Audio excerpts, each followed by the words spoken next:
Wolf Saga, Book 1, Exile of the Wolf, written by Algimantas Chrysauskas. We begin. Chapter Prologue, Amber Tears. Remuva's sacred grove that night smelled not only of sweet pine sap, but also of old, dried blood, which had soaked into the temple stones over thousands of years. Exile, the chief high-fidelity, whose family roots reached back to the very first forest priests, knelt before the eternal fire. Her knees rested on the cold, damp, and mossy ground, which seemed to pulsate along with her own heart. The sacred flames did not crackle as usual that night. They softly whispered in 1,000 voices, which mortals were never meant to hear. For hundreds of years this fire had burned here, continuously fed by generations of Vitalites who placed the best oak logs slowly, respectfully, breath by breath, preserving the fragile link between the visible and invisible worlds. "Show me that which is not yet, but which already sprouts in dark corners," Exile murmured in a hoarse voice, throwing a large handful of fine amber dust directly into the heart of the flame. The flames instantly flared with unseen power, coloring themselves a dreadful sacred violet, and then, like a heavy sickness suffocating, a putrid green. Thick smoke began to twist into strange, frightening shapes. From them emerged wolves, but they were not made of ordinary flesh and fur. These were terrible smoky shadows, vast, hungry, and relentless. 2 wolves, circling endlessly around each other beneath a bleeding, dark red moon. One of them had a thick, iron collar around its neck, which restricted its movements. The other, a crown of thorns and golden chains, which pressed into its head to the bone. "They will tear the world's heart asunder," she said, feeling her hands tremble from the vision. Behind her, heavy, disrespectful footsteps were heard, breaking the sanctity of the sanctuary. Eadly did not turn. She felt a cold, unfamiliar force in her space even before seeing the man himself. "Duke Jogala impatiently demands a clear prophecy about the negotiations in Vilnius," the guard captain said harshly, without a shadow of respect. His voice sounded like a foreign body in this sanctuary. Exile slowly stood up, smoothing her white, light-colored clothes. She slowly turned to the captain. His armor was adorned with the columns of Gediminas, but in his eyes, unlike those of his father's, there was no fear left in the presence of the gods. Only boredom and a desire to return quickly to the heated hall. "Take this message to your sovereign," she said in a voice that resembled ice breaking from the earth. "Tell him that the brothers have already drawn their swords from their scabbards, and when, after 1,000 nights, they decide to put them back, there will be no scabbards left in this country that can safely hold their blades again. Everything will be hacked to splinters." The man who steers the ship frowned, and his right hand fell to his sword hilt. "Is that your threat to the Grand Duke Witch's daughter?" he asked. "That is no threat, warrior," Exile replied, looking past him, straight towards the stone walls of the capital, Vilnius, where their banners frantically flapped in the bitter, death-bearing wind. "It is a true word. An age is ending, and your children will not heed the silence." She looked up at the tall oak trees, which cried out from a distant, thunderous storm. From the west, from beyond the sea, a magnificent black storm was approaching, and with that storm, a new deadly sign cut through the forest, the cross which did not favor the forest's shadows. "Go," she said calmly, yet powerfully. "Tell him one more word, which he was afraid to ask. The iron wolf howls tonight, not from hunger, but from the pain of its soul, for it sees its master kneeling before a foreign altar." The man left, leaving a chill in the darkness. Exile knelt again by the fire, which was already fading, turning to ashes. The game had begun, and no one, not even the gods, could stop it. Part. Decline. Chapter. The Old Boar. Fog rises over Lake Trakai.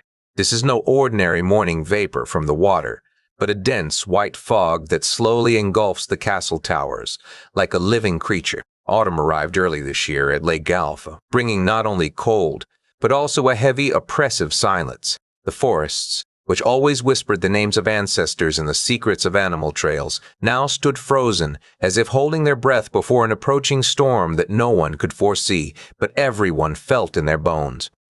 Kestutis watched this fog through a narrow, arch-shaped window. The castle smelled not only of smoke, but also of freshly baked regaisii and the first dagutuves, the harvest end celebration. In the Trakai courtyard, villagers stacked the last bundles of oats, and mothers whispered thanks to Zemina for the abundance meant for the full winter months. But there was no sacred peace in Kestutis' heart. His silhouette resembled an old oak, sturdy, gnarled, but already beginning to feel an internal rock that no stranger could notice. His shoulders were broad, accustomed to bearing not only heavy chainmail armor, but also the burden of the entire country's defense. He slowly turned from the window. His movements were dignified, but the ache of old wounds could be felt in them. The great hall of Trakai Castle was filled with the smell of smoke and burning oak. A thick log crackled in the fireplace, spreading a heavy, almost tangible warmth that battled the dampness seeping through the thick walls. Huge antlers of moose and bison hung on the walls. Monuments to a time when the world was simpler, when the enemy always stood before you with a drawn sword, and not with a hidden vial of poison. Kestutis sat in his throne. It was not the golden, shining chair he had seen in paintings of Western rulers. It was an old, sturdy oak chair, crafted by his father's father. The wood had worn with time, but remained strong. The wood had worn smooth over decades, becoming like silk from thousands of touches, but it remained firm. Like the country itself, Kestutis thought, or at least, that is what he wanted to believe, feeling his own hands on the armrests becoming more veined and darkened from saddle leather and sun. His palms were covered with scars, white streaks on dark skin. Each scar had its own story. Every mark was a lesson, paid for with blood. But sitting here, in the peace of Dagotaves, he doubted for the first time, would all those lessons be enough now, that the war had moved from the fields to the cities? Beyond the heavy oak doors, footsteps were heard. They were not hurried, but had that specific rhythm Kestutis knew from thousands of guard changes. "Prince," said a young warrior from behind the door whose clanking armor betrayed his excitement. "Envoys from Vilnius have arrived. They report that Jogala offers a word of peace negotiations." Kestutis was silent for a moment. He had already sensed their arrival before they even crossed the castle gates. Jogalela, Algerdas's son. He possessed the same cold mind as his father, but his behavior was alien to the old prince's. Envoys always brought gifts and words, too numerous to be true. This time, Kestutis' inner voice, that old hunting instinct that had saved his life countless times, cried out about danger, but his sense of honor compelled him to open the doors. "Let them in," he commanded. His voice was muffled, but it still carried the authority of a ruler that could silence even the most boisterous feast tables. The doors opened with a heavy creak. 3 men stepped into the hall. Their clothes were expensive, of silk brought from distant lands, and silver brooches gleamed in the meager light like foreign scales. Their boots were of soft leather, unsuited for trudging through Lithuanian bogs. These were not warriors. These were cunning men, with the sole task of hiding Jogala's true will beneath abundant words. The chief envoy, a tall, almost too thin man with carefully trimmed thin mustaches, bowed so deeply as if trying to reach the foundations of the floor with his forehead. "Great Prince Kestutis." "Kestutis," the envoy began, his voice flowing evenly and gently, reminiscent of warm oil poured into water. "Our sovereign, Grand Duke Jogaila, sends you his most sincere fraternal greetings. He prays nightly for your health and the unity of Lithuania. These gifts are but a humble sign of our respect." 2 other men unpacked the bundles. On the table lay sable furs, dark, almost blue in their depth, so soft they seemed they could melt beneath one's fingers. Beside them appeared a small, carved wooden box which, when opened, filled the hall with a strange, sweet, and oppressive scent. "Perfumes from the east, from Byzantium, expensive and sweet," said the envoy, "and soft candlelit wood from Italy, so that the light might be strong in Trakai." Kestutis looked at these foreign objects and said nothing. The sweetness gnawed at his nose. Wax, perfumes, furs from distant lands. These were things that meant nothing to a man accustomed to the smell of blood, sweat, and smoke. They did not smell of Lithuania, nor of its sacred oaks, but of something artificial, something that had come from the West along with talk of a new civilization. These gifts seemed inexplicable and unnecessary to him. As master of the castle, he could not show his displeasure. Hospitality was a law older than any politics. "Sit down," he said, motioning towards the long wooden table onto which guards were already bringing food. "We shall share bread and salt, as our fathers did." The envoys sat down, their movements graceful, almost feminine. Kestutis himself took a loaf of black bread. It was heavy, smelling of rye and hearth ashes. The old duke broke it with his powerful hands. The sound of the crust tearing echoed like a breaking bone. He handed the larger portion to his guest. The envoy took it with his white, delicate fingers, and Kestutis saw that there was not a speck of earth beneath his fingernails. Observing those sterile fingers, he could not help but remember his son, Vytautas. Vytautas had different hands strong, perpetually calloused, always smelling of horsehide and metal. Vytautas never trusted his cousin. He constantly whispered into his father's ear, "He is a wolf, father, a true wolf, who does not howl at night, but sharpens his teeth in your own light. Wolves do not share their meat. They only wait until yours is too much." But Kestutis, a representative of the old generation, still believed in the sanctity of blood. Jogaila was the child of his brother Algirdas. They had defended these lands together for decades. Blood cannot turn to water overnight, he thought, even though he knew history told a different story. "My sovereign sincerely invites you to Vilnius," said the envoy, having taken his bread and considering the grains. "He wishes to hold great negotiations. He says that now, when the Knights of the Order are speaking to the Polish lords, all of Lithuania, from the seacoast to the distant steppes, must be united. Only then shall we survive." Unity. It was a beautiful, resonant word, but in Kestutis' ears, it sounded like an empty barrel. He knew that Jogaila had long been conversing with the neighbors. He knew that his cousin's eyes turned towards western crowns, not towards the forests of Lithuania.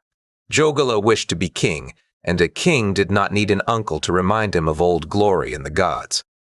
Kestutis raised a wooden goblet which held dark, thick ale, smelling of honey. His eyes met with the envoy's gaze. The man hesitated for a moment, but then also raised his goblet. "To peace," said Kestutis, his voice devoid of joy. The envoys responded in unison. "To peace." They drank, but Kestutis, over the rim of his goblet, noticed movement in the corner of the hall. There, in the thickest shadow beneath the stairs, stood another man. He was not part of the envoy's retinue. He wore unusual black and red banded garments that seemed to have materialized from the darkness. On his face played the same enigmatic, almost unearthly smile that Kestutis had seen in his darkest dreams. This was the Shellis, who was not a man, but only the lost spirit which slept in the springs of betrayal. The Duke pretended not to see it, but the forest beyond the castle walls saw, and the forest fell completely silent at that moment. Later that night, Kestutis dreamt about a tree. It was a gigantic oak tree, growing alone in the field of eternity. Its roots were so deep that they reached the very heart of the earth, and its branches touched the sky. However, something beneath the earth in the depths of darkness began to gnaw at those roots. It was not a worm or a forest beast. It was something unseen, something that worked exceptionally quietly and patiently, turning the strongest wood into dusty flour.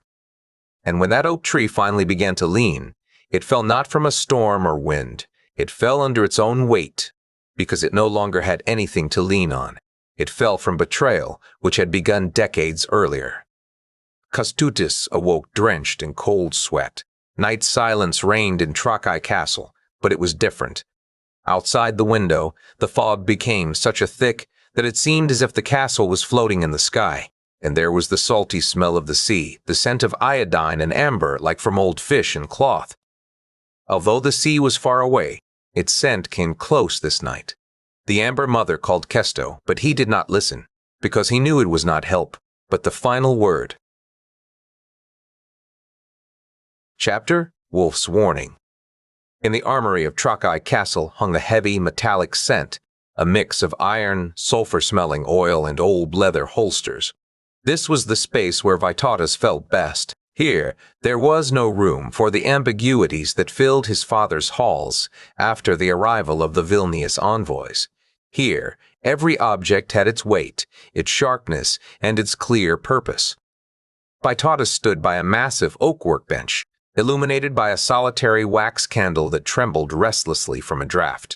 In his hands was Kestutis' sword, a powerful weapon whose blade had seen more battles than Jogaila's envoys had read books.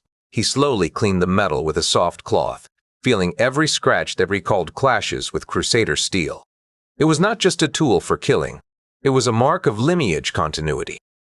But this autumn, as the light faded, he noticed something he never expected to see before, a small, reddish-brown spot near the hilt where the blade joined the leather. Rust on his father's sword. This was not just metal corrosion. To Vytautas, it seemed like an earthly prophecy, as if the earth itself were announcing the end. If his father allowed rust to touch his weapon, it meant he allowed it to touch his vigilance as well. Stagnation was deadly, especially now, as the darkness around Lithuania thickened. Vytautas, Kestutis said. He flinched, but did not turn around. He knew that step, heavy but assured. His father stood in the doorway, his shadow stretching across the entire armory, covering half of the displayed armor. Kestutis was still wearing the same clothes he had received the envoys in, a heavy wool cloak that now smelled not only of smoke and mead, but also of something foreign, sweet. His father seemed not so much tired as lost in the new time. "Father," Vytautas said, placing the sword on the table and turning the rust spot upwards. "Did you see them? Did you truly see them, and not just their silk clothes?" "I saw them, son," Kestutis replied, "and I accepted their gifts as our customs demand. Jogaila cannot accuse us of lacking hospitality." "Gifts," Vytautas exclaimed, feeling his hands unconsciously clench into fists until his nails dug into his palms. A sable fur that rots from a single drop of rain, and Venetian wax that smells like a woman's chamber. "These are not gifts, father. These are sedatives. They came so that we would close our eyes to what is real. Why do they smell not of Lithuania, but of cunning foreigners?" Kestutis slowly entered the armory and closed the heavy doors. Here, surrounded by cold steel, they could speak without the masks they had to wear in the hall. There were too many ears in the castle that did not belong only to them. "They smell of peace, Vytautas," Kestutis said. But there was no certainty in his voice. It was the voice of a man trying to convince himself first. "No, father," Vytautas countered. "They smell of betrayal. Sweet betrayal always masks the scent of death." The silence that settled over the armory was heavier than 100 chainmail armors. Vytautas approached the table and pulled a folded, dirty parchment from a secret compartment. The document looked old and dried. It had been rewritten by many hands, and it smelled of transgressions and death. This was no fairy tale. It was a death sentence. "Dovidishkes," Vytautas said, his voice like grinding stones. "The year 1380, while you and I were fighting in the east, Jogaila signed a secret treaty with the Order. He promised them Zematija. Our heart, father, that is our land. He promised them a free path to kill you in exchange for help with his own ambitions." Kestutis looked at the parchment but did not take it. His fingers, once so firm on the reins, now trembled slowly. "Those are rumors, son," Kestutis said. "People like to speak of horrors when they fear change. Jogaila would never go against his own kin." "Those are not rumors. This is a report from my best scouts, men who sacrificed their lives to obtain it." Vytautas gestured to the parchment with such force that the candle flame almost went out. They were there in Dovidishkes. They saw the sign of the cross next to Jogaila's name. He is no longer our ally. He is a piece of cheese in a trap. In them, and we are now mice sniffing wax. "He is my brother's son, Algirdas' blood." Kestutis' voice suddenly rose, and an echo rippled through the weapons. "And I am your son," Vytautas said, stepping even closer. Their faces were barely a span apart. "But if I were to betray you, if I were to sell Trakai for a shining crown, would you forgive me just because the same blood ties us? In Jogaila's eyes, I see not a blood tie but numbers. He is calculating how much your head costs." Kestutis looked at his son for a long time. Vytautas was the same wolf he had raised, rough, sharp, without any illusions. The old duke felt respect for this rage, but also immense sorrow. He saw how the old code of honor, by which he had lived his entire long, bloody life, was now crumbling under Vytautas' words. "You see evil wolves where only hungry dogs run, Vytautas," Kestutis said. "The world is dark for you." "No, father," Vytautas replied. "I see wolves where they lurk in the shadows, and you simply refuse to look into the darkness because you are afraid to see unfamiliar faces there." Vytautas once again took the sword and touched the rust stain with his rough thumb. "Look, father," Vytautas said, "even your most loyal weapon is beginning to corrode. The brass senses danger before you do. We have waited too long. We have believed too long in promises that were written, not with ink, but with poison." Kestutis lowered his head. His gaze caught on the rust. Then he looked at his son again, and his eyes were full of terrible certainty. It was not the look of a defeated man. It was the look of a man who had decided to go all the way, if only it were necessary.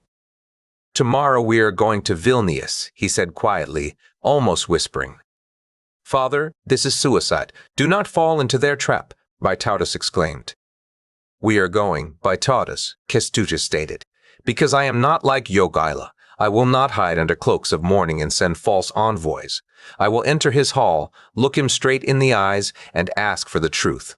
I want him to see me before he betrays me." "And if he lies, and he most certainly will lie," Vytautas pressed. "Then I will know," Kestutis replied. "Silence after a lie rings louder than any confession." Vytautas wanted to scream.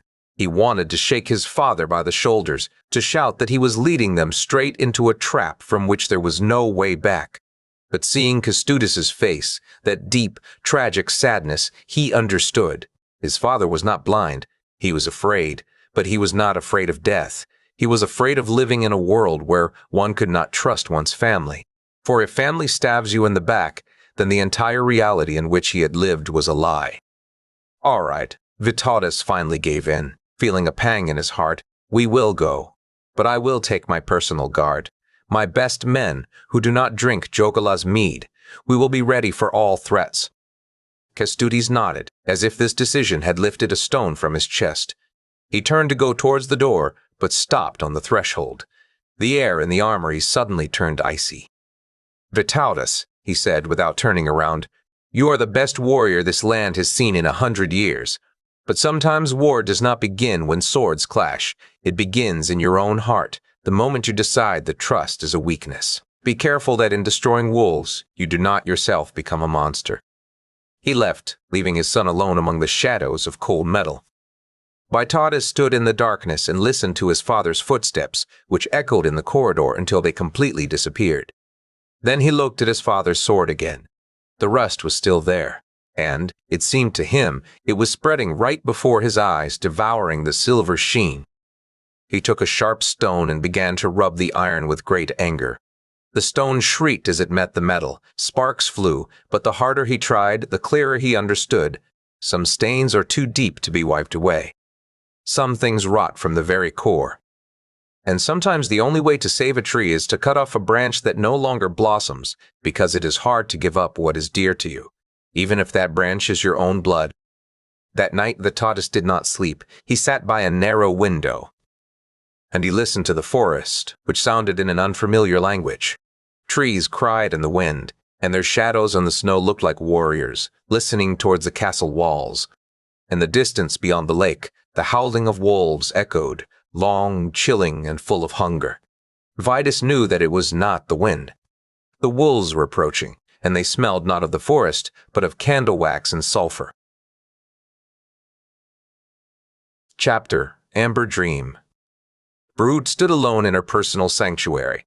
It was not a grand hall with stone altars. The official shrines in Trakai had almost vanished, closed or left to be overgrown with moss, for fear of foreign eyes. Her sanctuary was a small corner room in the western castle tower, where moisture and the lake's breath constantly seeped through the thick walls. Here she kept her true treasures, roughly carved oak idols that looked powerful and menacing in the darkness, amber boulders collected after great storms on the sacred paling the shore, and bundles of dried herbs whose scent mingled with old leather.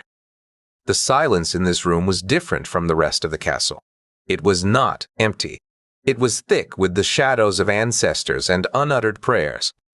She slowly lit a solitary candle. It was not the luxurious Venetian wax brought as a gift by Jogaila's envoys. It was simple, dark beeswax that she herself had melted, mixing in resin from sacred forests. This night, although the songs of Degotuviu still echoed in the castle courtyard, Baruta was preparing for her personal ritual. The flame ignited with a bluish hue, emitting a warm, honey-like aroma that instantly cleared her thoughts. Berut knelt on the hard floor. The words of her soul came naturally, like flowing water. She spoke in an archaic language of identity, a language her family's women had used to communicate with the elements thousands of years before the first castle foundations were laid. It was a language meant for trees, rivers, and the wind itself, not for human ears. But this evening, nature was silent. No bird's cry or rustling of a tree answered her call. She opened her eyes and looked at a large piece of amber resting in her palm. It was incredibly clear, deep like a frozen sunset. Inside, at its very core, a small, fragile insect, an ancient bee, lay forever suspended, its tiny wings still spread for an eternal flight. Barrett knew this amber. She knew what it meant to be trapped in time when the rest of the world moved on, and you remained an observer. She raised the amber before the candle. The light fractured through thousands of amber edges, transforming the room into a labyrinth of colors and shadows. It was Prorium's time. Though, not yet winter, the goddess of fate always stands guard where amber meets fire. Birut watched the shadows on the damp walls, searching for signs known only to her kin. And then, in that very glow, she began to see not what was, but what was coming. These were not images that could be drawn. It was a wave of sensations. Cold, salty, numbing Baltic water spilling over stones, the taste of blood in her mouth. She saw a ship, a black, irregular mass that sailed not on water but above the very land of Lithuania, tearing through meadows and forests. Its oars were not of wood, but of glistening, cold steel, thousands of swords that rhythmically cut into the earth, leaving deep, bleeding wounds in the country's body. The ship moved slowly, but surely, towards the Vilnius highlands. Barut wanted to cry out, "Prorine, have mercy," but her throat was filled with thick, salty seawater. She was drowning in her own vision. And then, through the noise, a voice was heard. It was not the voice of a human or a god. It was the vibration of the Amber Queen emanating directly from the stone in her hand. "Close your eyes, Barut. This vision is not for your pain, but for your strength." That which came, the Amber Queen's voice resonated. "Well, it is no longer yours to command. It belongs to your son, whom you transformed into a wolf. Let the old world drown so that the new one may surface." But this was not merely the voice of the Amber Queen. It was a choir of all Baltic deities, singing through the ages. Barut felt the true transformation beginning in her body. This was not merely a vision. She understood that she was not merely a mother, fearing for her son. She was part of the ancient, eternal forces, those who would come to this land to protect their people from the approaching age of darkness. "I am not merely a mother," Barut whispered to herself, and her voice echoed like 1,000 waves soaring through eternal spaces. "I am one of those who brought light to this country. I am one of those who must protect this land, even if the price is my own soul or my dearest memories." She felt the amber in her hand begin to glow ever more intensely, until finally a dazzling white light filled the entire room. This was no ordinary light. It was the light of the Baltic soul itself, a light that people had forgotten thousands of years ago. She recovered as the amber, with a loud clatter, slipped from her palms and fell onto the floor. It rolled into a dark corner, emitting a faint but unnatural bluish light. Barut breathed heavily, her chest rising and falling, and in her eyes still burned that black ship. She understood more than ever before. The betrayal was not just the work of Jogaila, it was the god's own decision to change the ages. The night in Trakai was eerie as she left her room and went to her son. Vytautas had not taken time to rest. He sat by a narrow window, sharpening a short dagger. He did not turn as she entered, but she felt his shoulders tense. "Mother," Vytautas said, his voice low and warning. "The forest howls tonight with a voice not its own." "I know, my son," Birute replied. She approached him and placed a cool hand on his shoulder. He was so strong, so alive, yet beneath that strength, she felt trembling anger and fear. Not the fear of death, but the fear of what was inevitable. "You cannot stop him, Vytautas." Birute said, looking at the dark treetops beyond the window. Your father will go to Vilnius. He will walk straight into the wind, because he simply does not know how to turn another way. He is the Old Boar, and boars do not run from the hunter. Vytautas turned sharply, his eyes gleaming in the candlelight. Then I will go with him, Vytautas declared. I will protect him with my own body if necessary. Skirgala and Jogala will not touch a single hair on his head, as long as I hold a sword. Birud smiled sadly. She gazed at her son's face, such a young face, yet already marked by the first wrinkles of great worries. Vytautas was all Kestutis, but with one essential part from herself, he knew how to see what lay beyond the horizon. She pulled a small gift from beneath her cloak. It was a small, unpolished piece of amber, no larger than a thumb, which she had enchanted before sunrise. It pulsed with a faint, warm light. Take this, Vidis, she said, pressing it into his palm. When the night is darkest and you are alone, it will recognize you. The children of the swamps know their kin. What is this? What other mysterious stone is this? Vytautas asked, looking into his mother's eyes, which in this light seemed deeper than the Baltic Sea itself. It is not a stone, my son, Birut replied. This is the ancient tongue, the oldest, deepest, and most dangerous magic that our ancestors brought from distant northern lands. This is a word that the swamps remember. When you are among the roots and moss, where no one knows your name anymore, it will recognize you. Eagly and her sisters know who the true wolf is. Burp slowly extended her hand, and, like a flaming finger, pressed it against her son's chest. She whispered in the old forgotten language, known only to the women of the oldest kin. The stars will shine for you. The fire will burn for you. The water will be yours. The earth will hold you. The wind will carry you. Each word was like a sharp, cold knife, gliding through Vytautas's body. He felt his blood begin to glow, his bones begin to sing. It was the ancient power of Gabija and Zemina passed down through a mother's hands. Vytautas's skin instantly burned, leaving a dark scar over his heart. This was his first price, a physical imprint for the chance to escape death in the future. This was not merely a wish, my son, Barrett said, her voice sounding like 1,000 forgotten hymns. This is the ancient covenant, magic that cannot be revoked. The stars Praurim will now see your pass, and the winds through Vejo Pacio's lips will whisper betrayals to you. But remember, each of them will take a part of you. Remember these words, Barrett said. Her voice sounded like 1,000 ancient forgotten hymns. When the night is darkest, when everyone leaves you, when everyone betrays you, you must speak these words. They will recognize you. They will protect you. They will bring you home.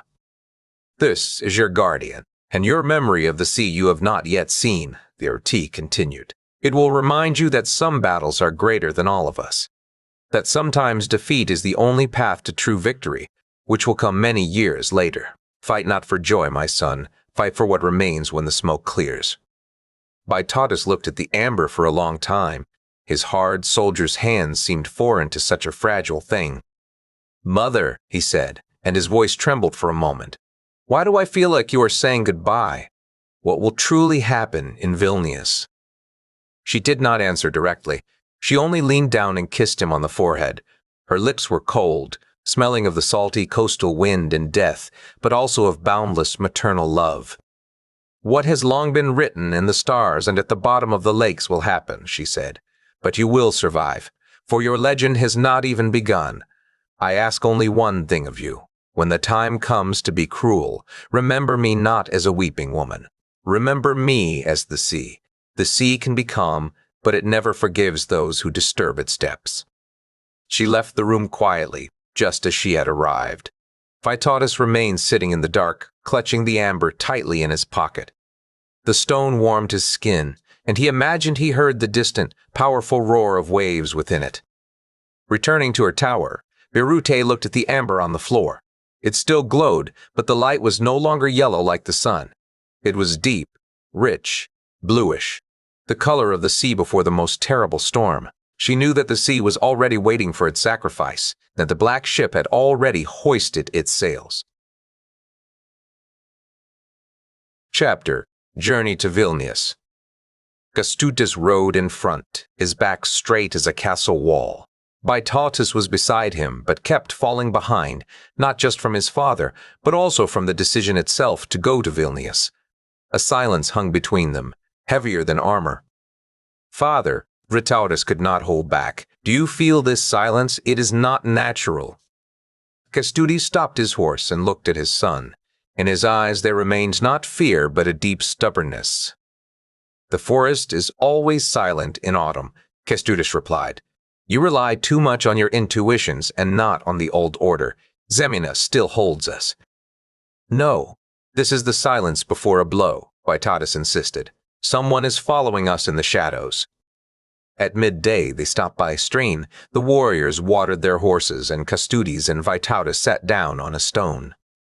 "Do you remember," Kestutis began in a gentle voice, "when you were small we hunted in these parts for the first time?" "I remember," Vytautas replied. "I shot a moose with one shot."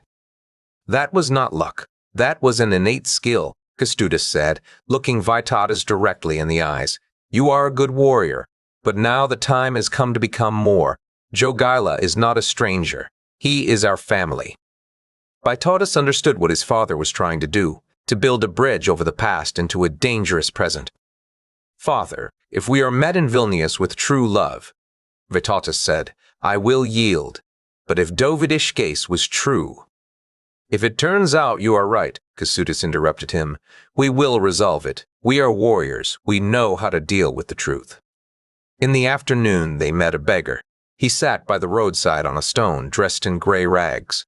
Around him a strange, swirling wind suddenly rose, though not a single leaf stirred in the rest of the forest. Vytautas whispered through the beggar's rags. His eyes were young, piercing, and cold. "Old man," Kestutis said, "do you need help?" "No, great Duke," the beggar replied, "but you may need it when the winds cease to bring good tidings." The beggar extended his hand. It was dry, almost without flesh. "A coin," he said. "A coin for the truth you carry, but fear to see." Kestutis tossed a silver coin. The beggar caught it in midair, but when he opened his palm, the coin turned into a gray, cold stone. "How did you do that?" Vytautas exclaimed. The beggar looked at him. In his eyes, an endless, blind night. "A wolf's fur warms the body well on the battlefield," the beggar asked, "but a wolf's heart always remains hungry. Are you ready for terrible years, Duke?" Vytautas wanted to scream, but the words caught in his throat. Kestutis spurred his horse. "Let's go, Vytautas," Kestutis called out. "He is just a madman." But Vytautas hesitated for another moment, not taking his eyes off the beggar. "Remember, Vyti," the beggar said, "true wolves run deep into the forest when they sense danger. Dogs always return to the kennel to their master, who will beat them. Where will you run when your own blood betrays you?" Vytautas turned away and rode after his father, but after a few minutes, when he could not bear it and looked back, there was nothing left by the roadside, only a gray stone. Late in the evening, the outlines of Vilnius appeared on the horizon. The city stood on 7 hills, its towers rising into the sky like sharp teeth. "Home," Kestutis said quietly. But to Vytautas, Vilnius did not look like home. It looked like a trap, waiting for them to cross the gates. Chapter: Double Face. The candlelight in Vilnius Lower Castle was entirely different from that in Trakai. If in old Kestutis' castle the fire was alive, crackling and smelling of the forest, here in Jogaila's halls it flickered in refined French glass vessels, breaking into thousands of tiny cold needles that mercilessly pricked the young duke's eyes. Every ray of light seemed like a reproach, every detail of luxury like a price he had to pay for his ambitions. Shokunla stood by a window, its frames intricately carved by masters from distant southern lands. He gazed into the castle courtyard, where guards clad in finer armor than in his father's time prepared to honorably receive his uncle Kestutis. His hands, concealed beneath heavy, expensive silk sleeves, trembled slightly. This was not the tremor of a coward. It was that terrible gnawing mixture of impatience and ambition that had prevented him from closing his eyes in peace for months. This ambition whispered to him at night not of glory, but of inevitability, that he was the only one with a cold enough mind to save this country from a slow but certain decay of its foundations. even if the price would be his own soul. "They are close now," said a voice from the darkest corner of the hall, where no candle reached. Jogala flinched, though he tried not to show it. He hadn't even heard when the Seller of Shadows entered the room. That man, whom the courtiers called Jester Jane, but feared more than the executioner, now seemed like a part of darkness itself. His clothes were of such a black color that they seemed to drink the light, and his face remained pale and motionless as a death mask. "I know, Jean. I know," Jogala replied dryly, without turning from the window. "Do you see, Duke?" Jean said, drawing closer, his voice soft like silk rustling over stones, "what your Lithuania will be without this evening's decision. It will not be a kingdom. It will be but a burnt stump in the midst of centennial forests, a rotten, decrepit root. Your uncle and your cousin will cut down forests until nothing remains but ashes, upon which all your neighbors will later feed peacefully." The Seller of Shadows extended his long, thin hand, and for a moment Jogala felt as if the light in the hall dimmed, giving way to the oppressive weight of night. "Uncle Kestutis is a heavy, rusted anchor, Jogala," Sheena continued. "He holds the ship in the midst of the fiercest storm while it slowly breaks against the rocks. And you are the sail. You must catch the wind of new times, no matter how terrible the price demanded for it. The anchor must be cut so the ship can sail." Jogala inhaled deeply, feeling his lungs fill with the scent of exotic incense and the most expensive Western waxes. This was a luxury that had become his daily life in Vilnius, but which in Trakai, in the eyes of his parents, would have been considered the greatest sin. Gold lay hidden in his deep pockets promises from Polish nobles, smelling of Western power and new gods. That gold was heavy. It pulled him down, stifling the last remnants of respect for his blood and for the traditions of his father, Kestutis. Suddenly, as always when his soul was divided, an image appeared before Jogala. He saw himself as a child, running with Kestutis' son Vytautas through the Trakai castle courtyard. They were both wrapped in their father's armor, which was too big for them, and laughed like two small kings. Kestutis stood nearby, smiling and shouting, "Slower, slower, both of you are sons to me." Jogala's heart suddenly constricted. He felt a fissure forming in his chest, from which a cold, black river of blood began to flow. He found himself between two worlds. In one, there was light, warmth, and the honor of his fathers. In the other darkness, power and eternity. "Am I a traitor?" he whispered to himself, his voice echoing in the hall as if from a distant past. "Am I selling my blood for an empty crown?" He looked at his hands. They were clean, almost gracefully feminine, but now he saw wrinkles upon them that had never been there before. These were wrinkles left not by labor, but by constant internal struggle. Suddenly the door opened. The door burst open with such a crash that the hall's goblets clanged. Skorgala entered. His armor grated with every aggressive step, and his face was red from the outdoor cold and the fury trembling within him. Skorgala was his brother's shadow, crueler, simpler, and more desirous of blood. "Kestutis is already at the lower gates," Skorgala threw out, without even greeting or looking at Jogala. "Is everything ready for your great negotiations? Will you doubt again at the last minute, brother? Will you again cry like a girl over a broken clay pot when it's time to strike?"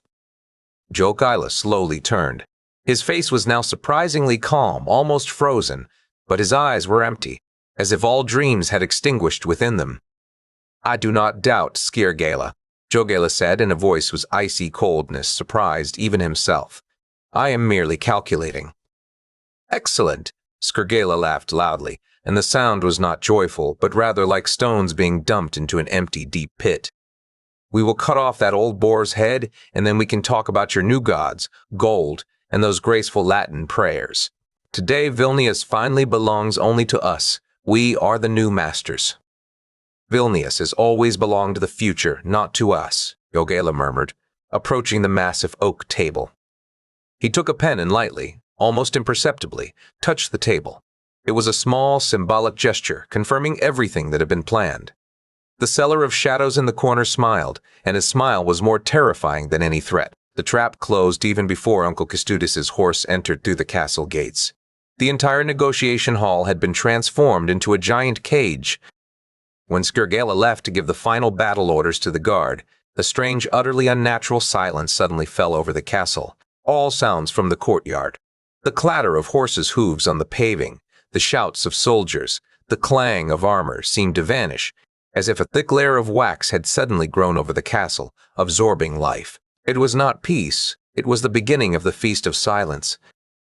Jogala put on a heavy, richly fur-lined ducal cap.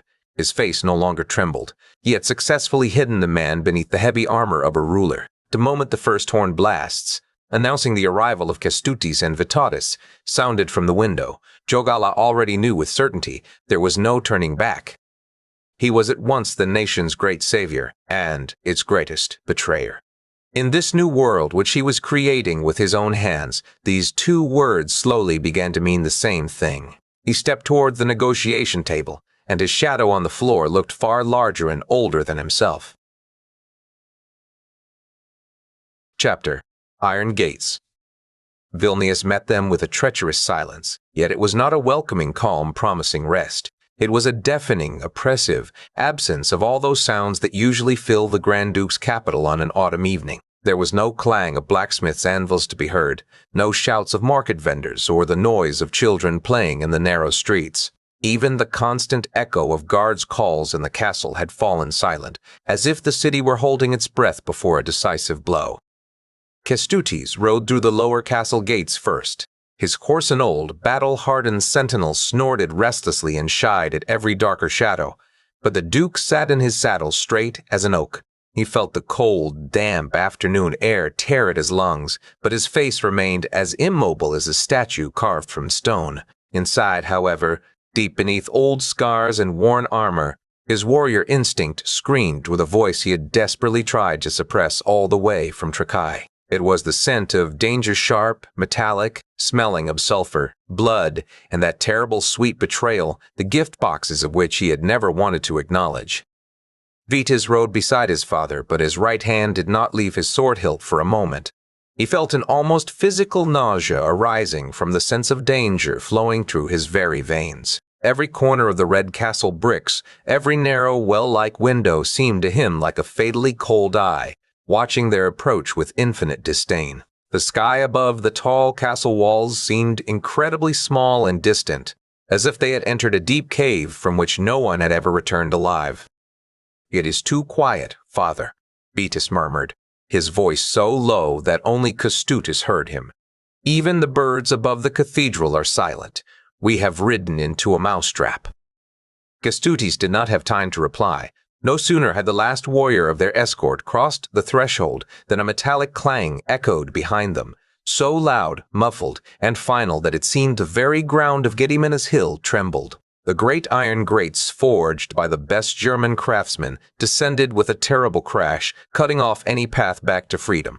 The sound was like a guillotine, strike-sharp, echoing, and cold as death. A strange, unnaturally heavy sensation suddenly pervaded the castle. The air became thick, as if saturated with invisible melted wax that prevented sound from traveling. Even the horses' hooves on the stone pavement began to sound muffled, as if they were running over a thick, muddy layer of wool. This was the white silence, that enigmatic divine feeling brought by hunting forces when they wished to stifle not only sounds, but also the very hope of resistance.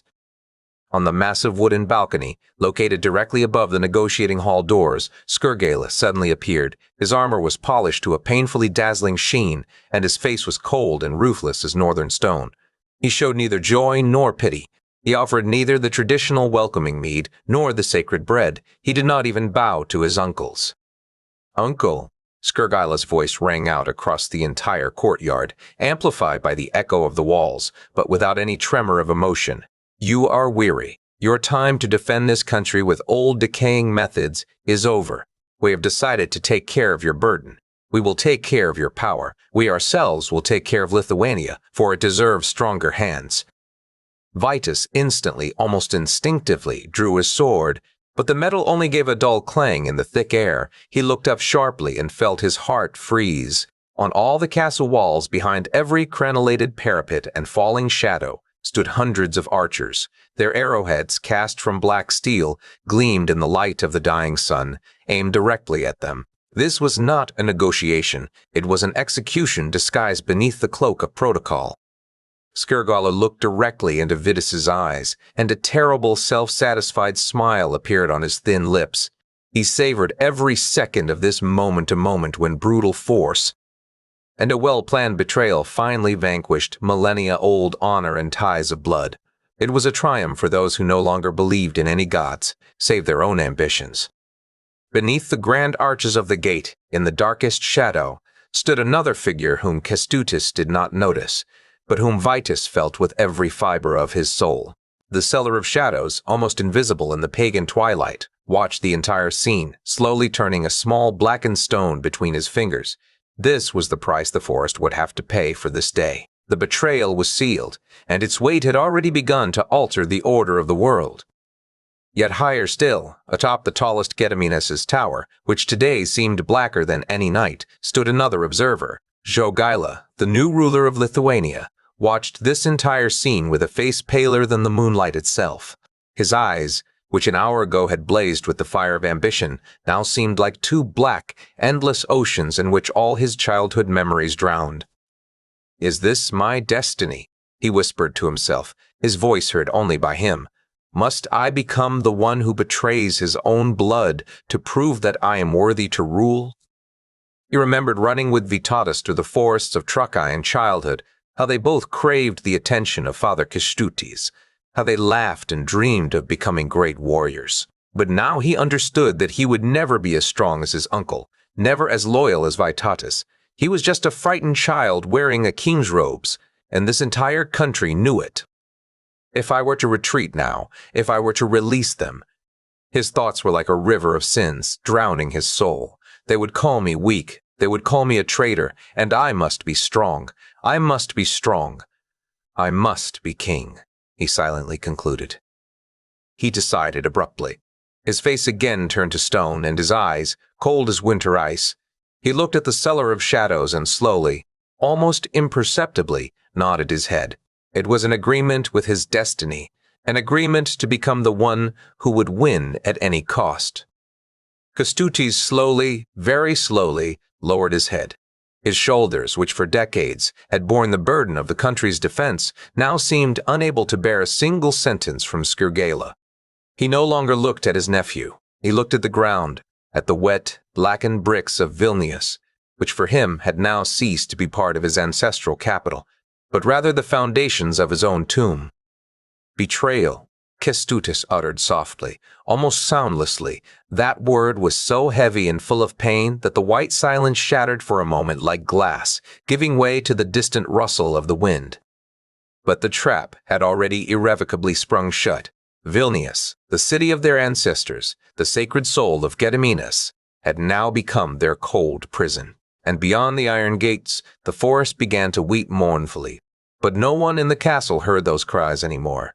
Iron had vanquished wood. The present had vanquished the past. Chapter: Feast of Silence. Evening descended upon Vilnius Castle, but it brought neither rest nor coolness. After the iron gate slammed shut with a terrible clang, a deadly, almost sacred silence hung over the castle, which gradually began to be pierced by other, far more terrible sounds. These were not battle cries, no. These were muffled moans, the cold clatter of armor in the corridors, and that specific sharp metallic scent of blood which no perfume of Vilnius' palace could conceal. Jogaila sat in the great hall at a table laden with the finest dishes. Roasted boars, stuffed with forest berries, pike from the deepest lakes, wine from distant lands. Everything was there, illuminated by the light of hundreds of wax candles. Yet the hall was eerily empty. Around Jogaila there were no courtiers, no laughing relatives or singing cankles players. His only guests that night were paralyzing fear and an all-consuming, gnawing doubt. He idly turned a golden vessel in his hands, watching how the candlelight danced on the surface of the carved metal. "This is the price of civilization," he whispered to himself, trying to push away the rising guilt. Gold instead of blood, order instead of chaos. Everything is done for a higher purpose. Yet his nose still drunkenly sought not the aroma of wine, but the scent of death emanating from beyond the thick hall doors. At the same time, Skirgala moved through the castle with a surgeon's coldness and an executioner's patience. He did not allow soldiers to engage in open battle. No, he sent assassins into the barracks where Kestutis' followers rested after a long journey. This was not a heroic war. This was the systematic clinical removal of old meat.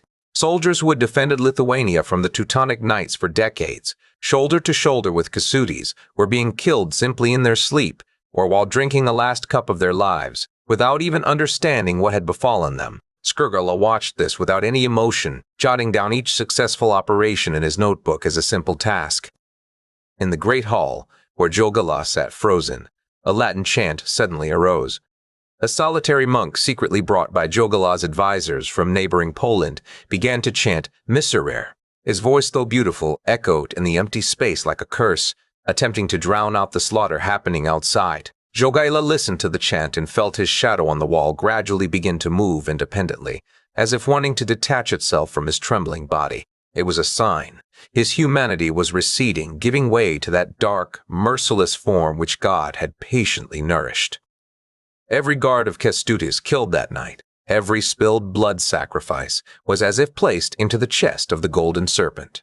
The city, which for centuries had been a symbol of security and ancestral honor, gradually turned into a house of death. Dampness and mold hung in the cellars of Vilnius, and now the last breaths of those who believed to the very end in the old, crumbling order began to accumulate there.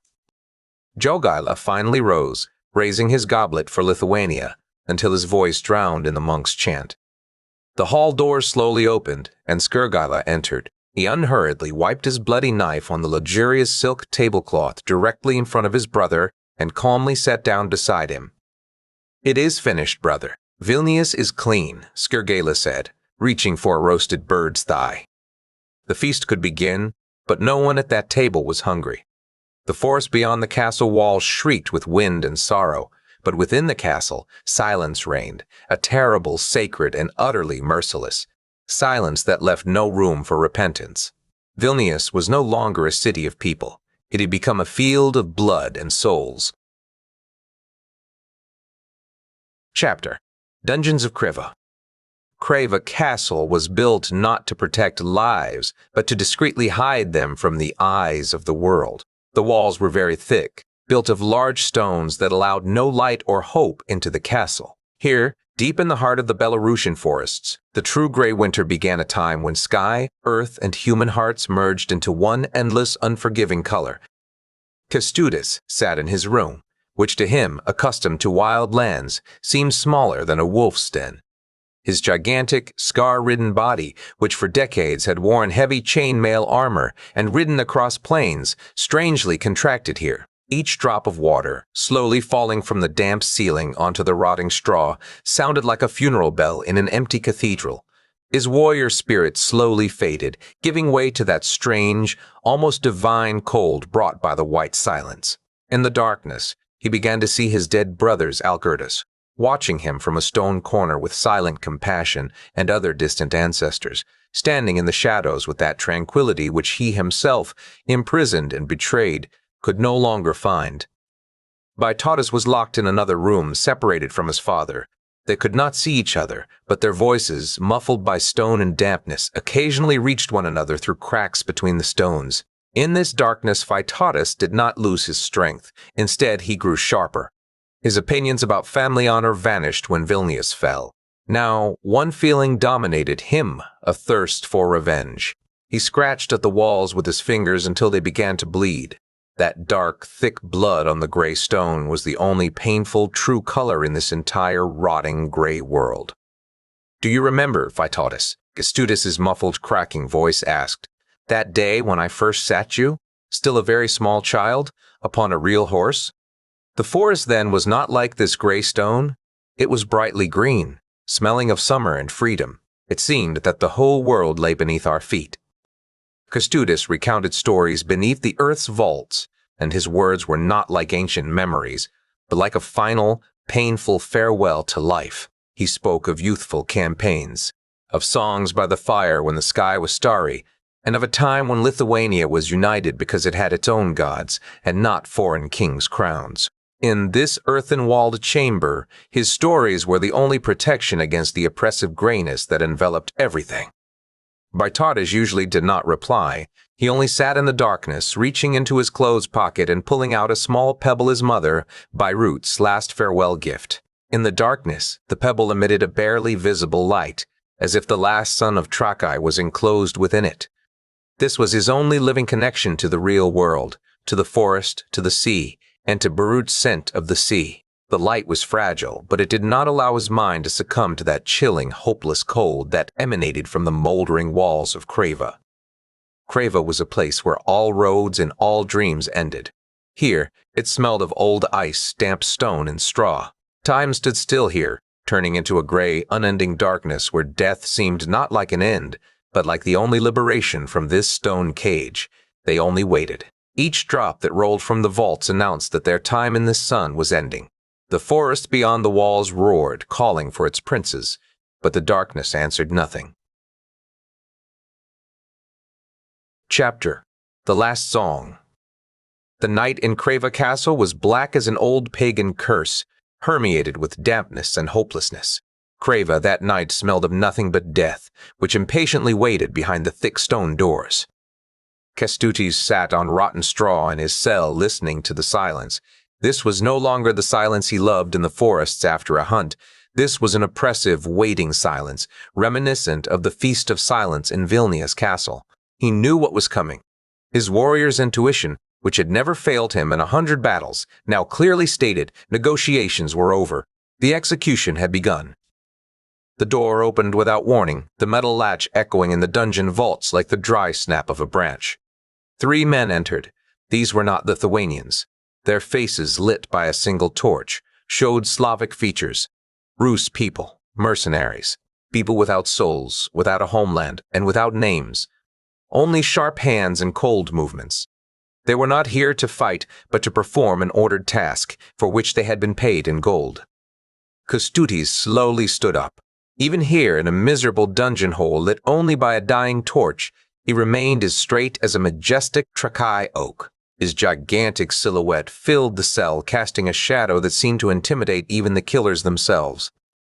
"Skirgela and Jogela send you there. Final words," said the eldest of them. His Lithuanian was distorted by a strong accent, but the meaning was clearer than day.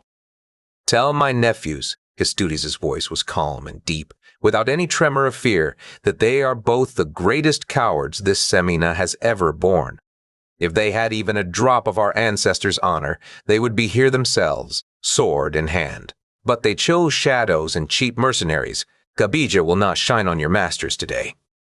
The mercenary merely flashed a foul, toothless smile. He was not here to discuss honor. "They will come later, Prince," the mercenary said, "to see what remains of you. Now it is time to pay the debt." They all attacked at once. Kestutis fought like a wounded beast. Even without a weapon, even after long days of starvation and darkness, he was a terrible opponent. His powerful fists cracked against the mercenaries' faces.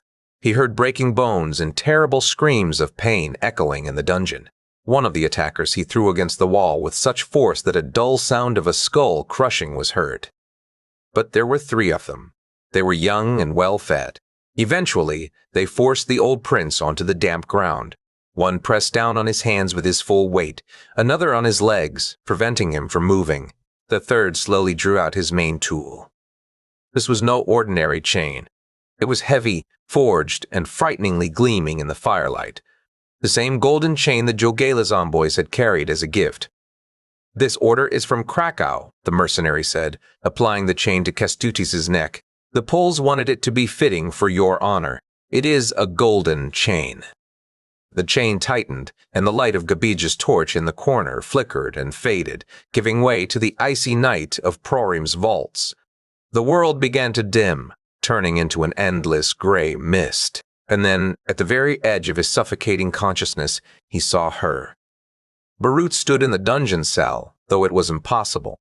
Around her there was neither dampness nor grayness.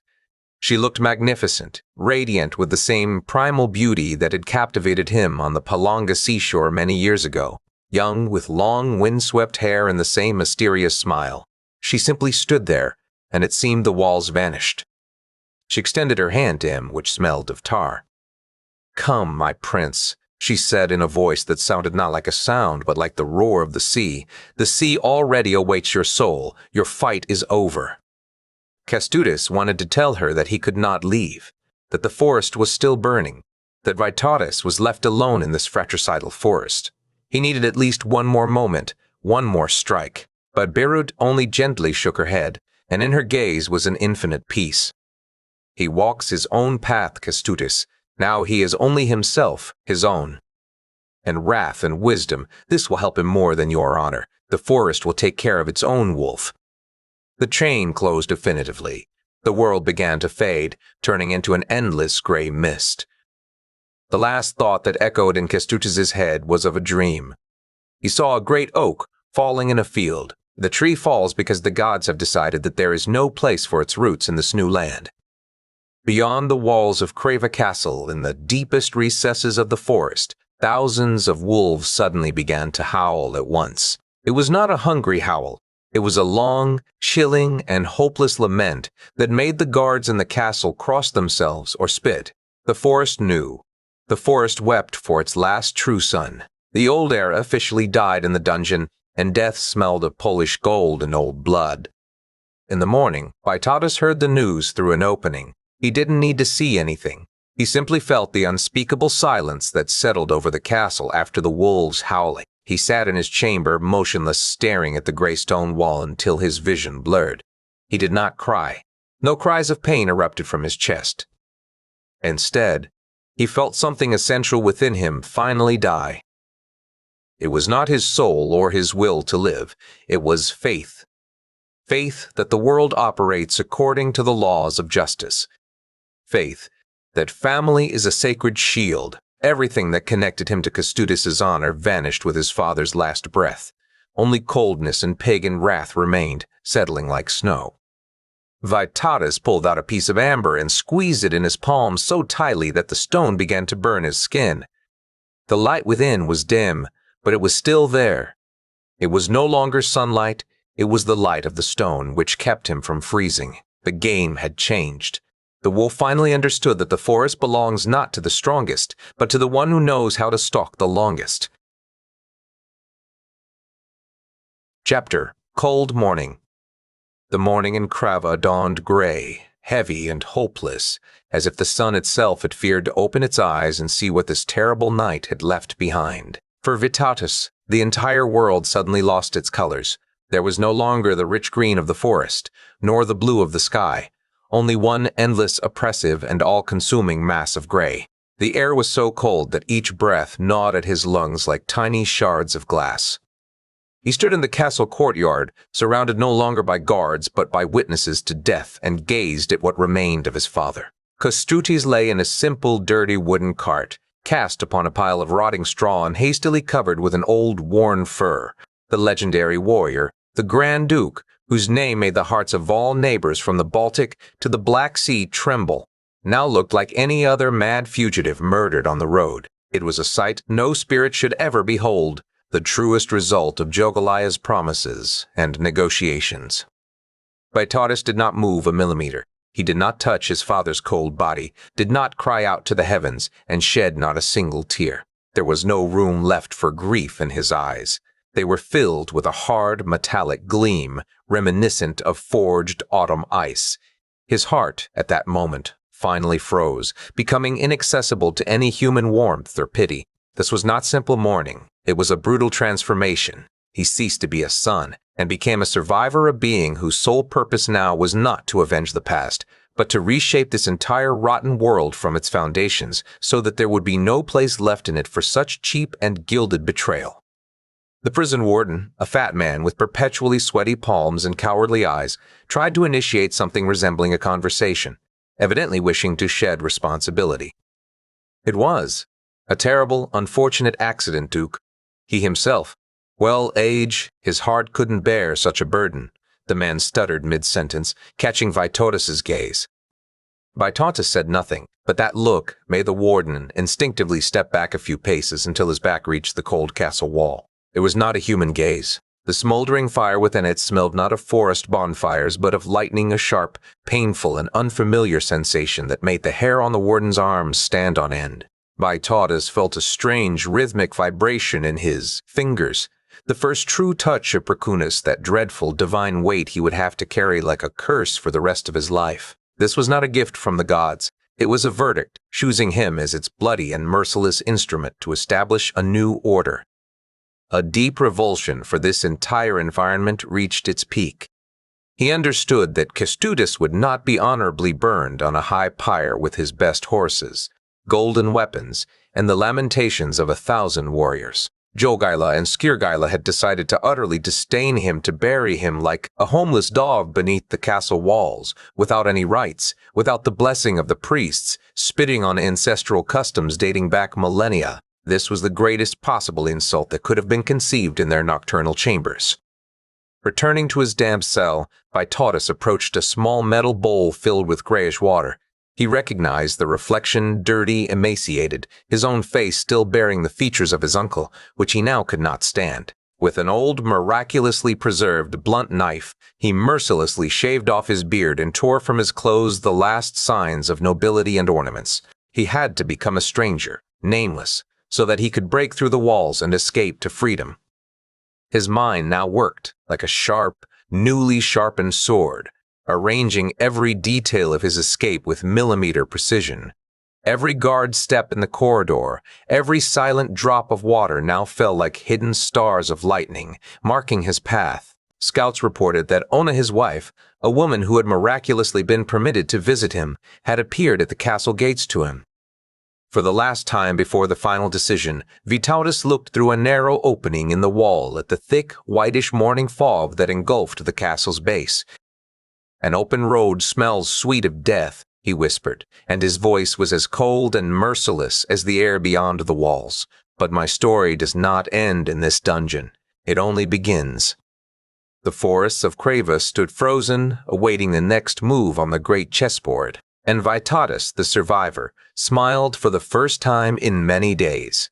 A smile that had nothing to do with joy, but smelled of future fires, rebuilt walls of Trakai, and a powerful, relentless force that would leave nothing in its wake. The sun hid behind the clouds, leaving darkness. Heart, Escape. Chapter: Widow. On the coast of Palanga, the sun set deadly slowly, painting the endless sky with such a rich, thick red color that it seemed as if the Baltic Sea itself was irreversibly bleeding. Bertud stood by the Shantasis Akmor, a gigantic boulder, its surface carved with ancient marks, guarding knowledge of eternal gods. The air was filled with the sharp scent of sea salt, the acrid smell of decaying seaweed, and amber dust, which irritated the nose and awakened old, painful memories. She was a widow. But this status for Barrett was not like for ordinary women, who would tear their clothes and shriek in grief at funerals. She was a widow not by human laws, but by the will of the gods. This was that terrible, eternal order of true nature, which demanded the sacrifices of heroes to maintain the fragile balance of the universe between light and darkness. Berdid did not weep. Tears were a weakness for her.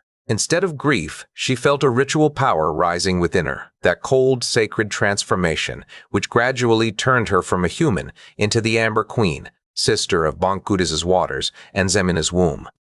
The maid, a young and reliable girl from the coastal village, watched her duchess from a safe, respectful distance.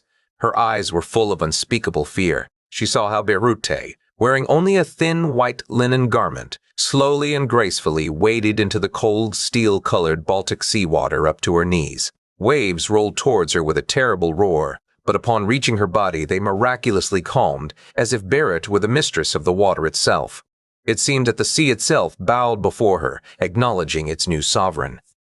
Barrett firmly held her wedding ring in her right hand, the last physical and human connection to Kestutis. With a deep, heart-wrenching sigh, she cast the gold into the foaming black waves. Gabija's fire in this metal extinguished, giving way to Bangpudis's depth. But the sea was not ready to accept this offering immediately. 3 times the ring floated back directly to her feet, repeatedly cast onto the wet sand. The 4th time Barut understood this was not a coincidence, but the word of the gods. Her connection with Kestutis as a spiritual guide was not broken. It had only changed form. The moment the water finally swallowed the gold, Berut felt her soul detach from her body. She no longer felt the burning cold of the water or the sharp slashes of the north wind on her bare shoulders. She became part of the eternal cycle. Closing her eyes, she sent her will through the waters and winds to the east, where her world had died in the dark Kreva castle. This was not a prayer to human gods. It was a command to the elements. "Protect my son," she whispered, and her voice resonated not like a mortal woman's, but like the powerful roar of the ocean's depths itself. "Bijupatis, let the fog become his shield, and the wind his guide." When she finally slowly emerged from the water, the maid noticed a terrible change. Berut's eyes had changed irreversibly. They were neither brown nor green. They had become dark, opaque, and possessed the same deep, terrifying profundity that can only be found lurking on the seabed after a great storm. She was not a widow who needed sympathy. She had become a force of nature that everyone had to respect, more than army commanders. The sun finally disappeared behind the horizon, leaving the coast of Palanga in a dark, damp, nocturnal gloom. Berut slowly turned towards the castle, but her thoughts were already flying through the Lithuanian forests with Ona. The rhythm had changed. The time of long mourning and meditation was officially over. Action had begun, for which she had prepared all her life between the forests and the coastal dunes. Her steps on the sand left no traces, as if she no longer belonged to this earth. Chapter: Mantle of Mourning. Kreva Castle that day looked black, as if its stones were covered with a dense black mold of sorrow. The sky above the castle was covered with gray clouds, through which the sun could not penetrate. It was a day formally dedicated to mourning the deceased prince, but in truth a day destined for the greatest, most perilous, and most masterful deception in Lithuanian history. Ona arrived at the gates of Kreva Castle in a small, humble wooden carriage, surrounded only by a few loyal servants and weeping women. She herself was clad in a heavy, opaque black mantle of mourning, which completely covered her frail body, leaving visible only her incredibly pale, wax-colored face. Her eyes were red and tear-filled. She was draped in black coverings that concealed her figure. Her steps were slow and heavy, as if she carried a mortal burden. She appeared a broken, helpless woman, but within her burned a rage that could consume the castle. Her mind, concealed beneath the folds of black cloth, worked quickly and precisely, noting the number of guards and their directions of movement.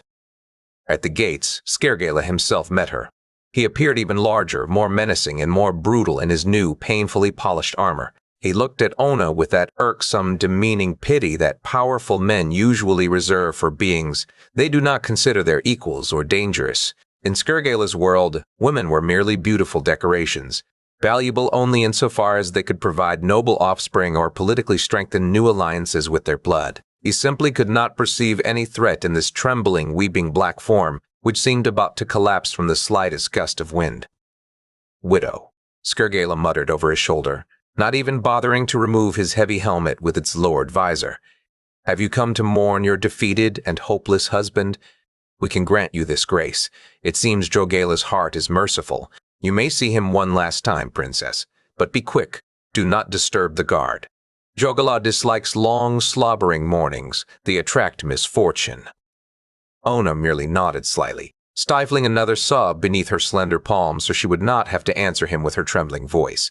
Her hands did indeed tremble, a masterfully feigned tremor that successfully served to finally lull any vigilance to sleep. However, beneath her wide, heavy mantle of mourning, she safely concealed a small, soiled bundle of servants' clothes and a tiny, dark glass vial. It contained a sleeping draught, brewed from various poisonous forest herbs, a lethal gift she intended to offer to the chief guard at Vytautas' chamber door.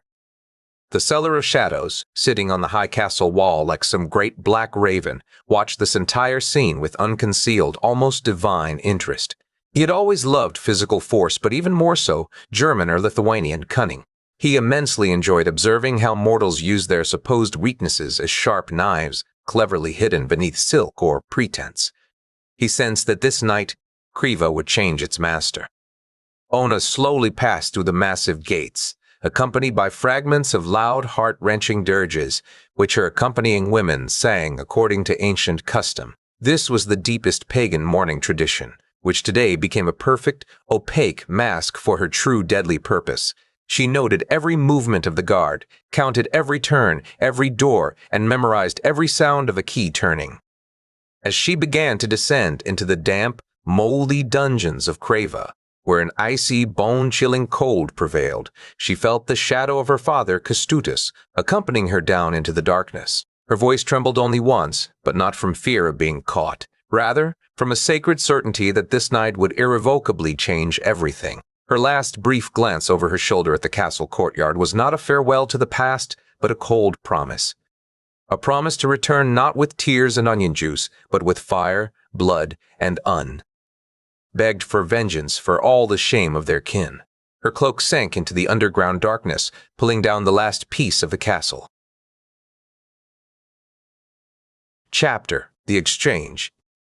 The air in the cell was unbearably heavy, soaked with dampness, old rotting straw, and that specific stench of hopelessness left by men long imprisoned. The single candle flame on a small, uneven stone table flickered restlessly from an unseen draft, casting long, grotesquely dancing shadows on the damp, molding walls of Kreva Castle. It was a space where time seemed to have stopped, where every second dripped slowly and agonizingly like dirty water from the vaults, relentlessly counting down Vytautis's final moments of life. Vytautis stood in the dense shadow of the chamber. His face was severely emaciated, and his eyes deeply sunken. In them burned a feverish yet cold fire. This cramped cell, according to Skirgail's plan, was meant to be his tomb, but now, with the unyielding Ona standing before him, it slowly transformed into a mysterious, painful birthplace. However, the price for this new life was such as he, the proud Duke of Trakai, had never thought he could or would dare to pay. Ona worked with incredibly swift, almost surgically precise movements. Her hands did not waver for a moment, though beyond the heavy oak door, at any second, the metallic tread of guards or the jingle of keys might be heard. "Hurry, Vytautis," she whispered, her voice allowing no argument, pulling coarse servant's clothes from beneath the folds of her heavy mourning cloak. "We no longer have a minute for your pride or masculine honor. Tonight, honor smells of death." Vytautis looked at the gray woman's dress and felt a terrible, almost physical humiliation that burned in his chest more than any wound's pain. He, the son of Kestutis, a man accustomed to wearing the finest chainmail, now had to become a mute servant girl to simply save his skin from this house of death. This was not a simple disguise. To him it felt like the ultimate destruction of his old noble self. "I cannot leave you here alone with the wolves, Ona," he said, his voice sounding alien and hollow against the echo of the dungeon. "If Skirgaila finds out, if they understand what you have done. You already left me the moment you allowed Jogaila to lock you beneath these vaults." Ona looked straight into his soul, and her gaze was hard and unyielding as seaside flint. "Now just be silent and do what you must. Return to freedom, gather men, and avenge your father. Only that matters tonight. This is not a declaration of love beneath the birches by Vytautis. This is a bloody war council." Vytautis slowly, as if cunningly poisoned, removed his torn noble cloak, heavy with the dungeon's dampness. The cold of the damp granite made his muscles instinctively shiver. As he slid into the coarse brown linen servant's dress, the touch of the fabric against his skin felt like the greatest possible betrayal to his entire lineage. With his entire body, he felt his former identity dissolving and vanishing. He was no longer the Grand Duke, no longer an invincible warrior. He became a shadow, an empty space, a nothing, existing only between the indifferent glances of other people.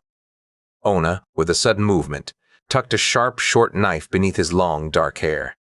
The cold steel touched his sensitive nape. "Sit still as a stone," she commanded. Dark strands, one after another, fell dully onto the dirty, damp straw spread on the cell floor. Each snip sounded in Vytautis's ears like the final severing of his connection to his ancestors and old honor. He felt new skin growing before his eyes, thick, cold, and utterly unyielding. This was not a mere disguise. It was a shamanic, sacred transition, a symbolic death in one form, so that a completely different, more ruthless being might be born in another. Meanwhile, the young servant girl whom Ona had brought from her retinue already lay quietly in Vytautis's bed, deeply wrapped in his old furs and with her face turned to the wall. She did not move at all. She knew perfectly well what awaited her in the morning, when the deception would be uncovered. Skurgela. The anger knew no human bounds, but in the maid's eyes, when Vitus briefly looked into them before consciousness faded, there was no fear or pity.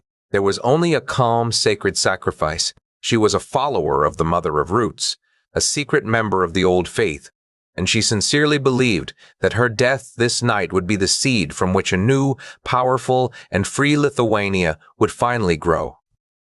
Anna placed a heavy, mourning-colored scarf on Vitus's head, skillfully concealing his cut hair and sharp masculine features beneath a deep shadow.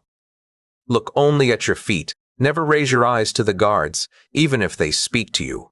Women in these castles are completely invisible, Vitalis. They are merely furniture or a wall. Tonight, that is your greatest weapon. Use it without mercy, Ona instructed. Vitus slowly stood in his new form. The world now seemed entirely different to him, narrower, full of deadly peril at every slightest step. He felt the short German steel knife hidden beneath his rough dress, which Ona had pressed into his hand at the last minute, the only remaining link to his old warrior's life. "Goodbye, Ona," he whispered, and his voice in this new attire sounded incredibly muffled. "It's not goodbye," she said. Lightly, almost imperceptibly, she touched his cheek with her cold fingers. "I'll be waiting for you by the sea. If you fail, we will meet in the Amber Queen's palace." Beyond the castle tower walls, a guard sounded the night prayer. It was their agreed signal. Vitalis was the first to step through the heavy doors, his head bowed low, pretending to be a tired maid carrying empty dinner dishes. He felt every rough Kreva stone beneath his feet, every shadow that now became his intimate ally. That night, he was nothing. And precisely because of that, he was more dangerous than any army that had ever marched through these gates. Chapter: Shadow in the Night. Kreva Castle courtyard at night was full of sharp, menacing angles and deep, opaque pits of shadows. Vitotis, now entirely wrapped in a coarse servant's scarf and wearing a rough linen dress, fought with every vein in his body not to succumb to instinct and start running. Every step he took across the damp, blackened paving stones sounded to him like thunder in the silence, and his heart beneath the feminine attire pounded so loudly that it seemed to him the archers on the walls could hear that treacherous, fear-filled rhythm. This was not merely a physical escape from prison. It was a terrible, soul-tearing psychological tug-of-war with his own masculine dignity and identity. He had to move slowly, with small, unsteady steps, his head bowed so low he could only see his feet, pretending to be just another insignificant and invisible fragment of the castle. But nocturnal Kreva was full of unpredictable dangers. The icy howl of the wind through the high tower tops sounded like a spiteful, ghostly whisper, and the long shadows cast by swaying guard lanterns appeared to Vitatis like frozen stone people, ready at any moment to attack and expose his deception. Right by the second, inner castle gates, he was unexpectedly stopped by a sharp, drunken shout. "Hey, you," a guard called out. "Where are you hurrying to in the middle of the night, pretty one? Are you carrying your mistress's secrets beneath your cloak?" Vitatis froze instantly as if rooted to the ground. By a smoldering fire sat 3 guards, their faces unnaturally flushed, not only from the fire's light, but also from cheap, carefully supplied beer. One of them, a burly man with a hideous scar across his left cheek, staggered to his feet and slowly approached Vitatis. He suddenly grabbed Vitatis's arm, and the guard's palm was not only hot, but disgustingly greasy. "Why are you silent as the earth, little maiden?" The guard laughed drunkenly, pulling Vitatis roughly closer to himself to inhale his scent. "Has your tongue frozen to your palate from fear, or are you simply waiting for mercy?" Vitatis closed his eyes, lowering his head even further, as much as the scarf allowed.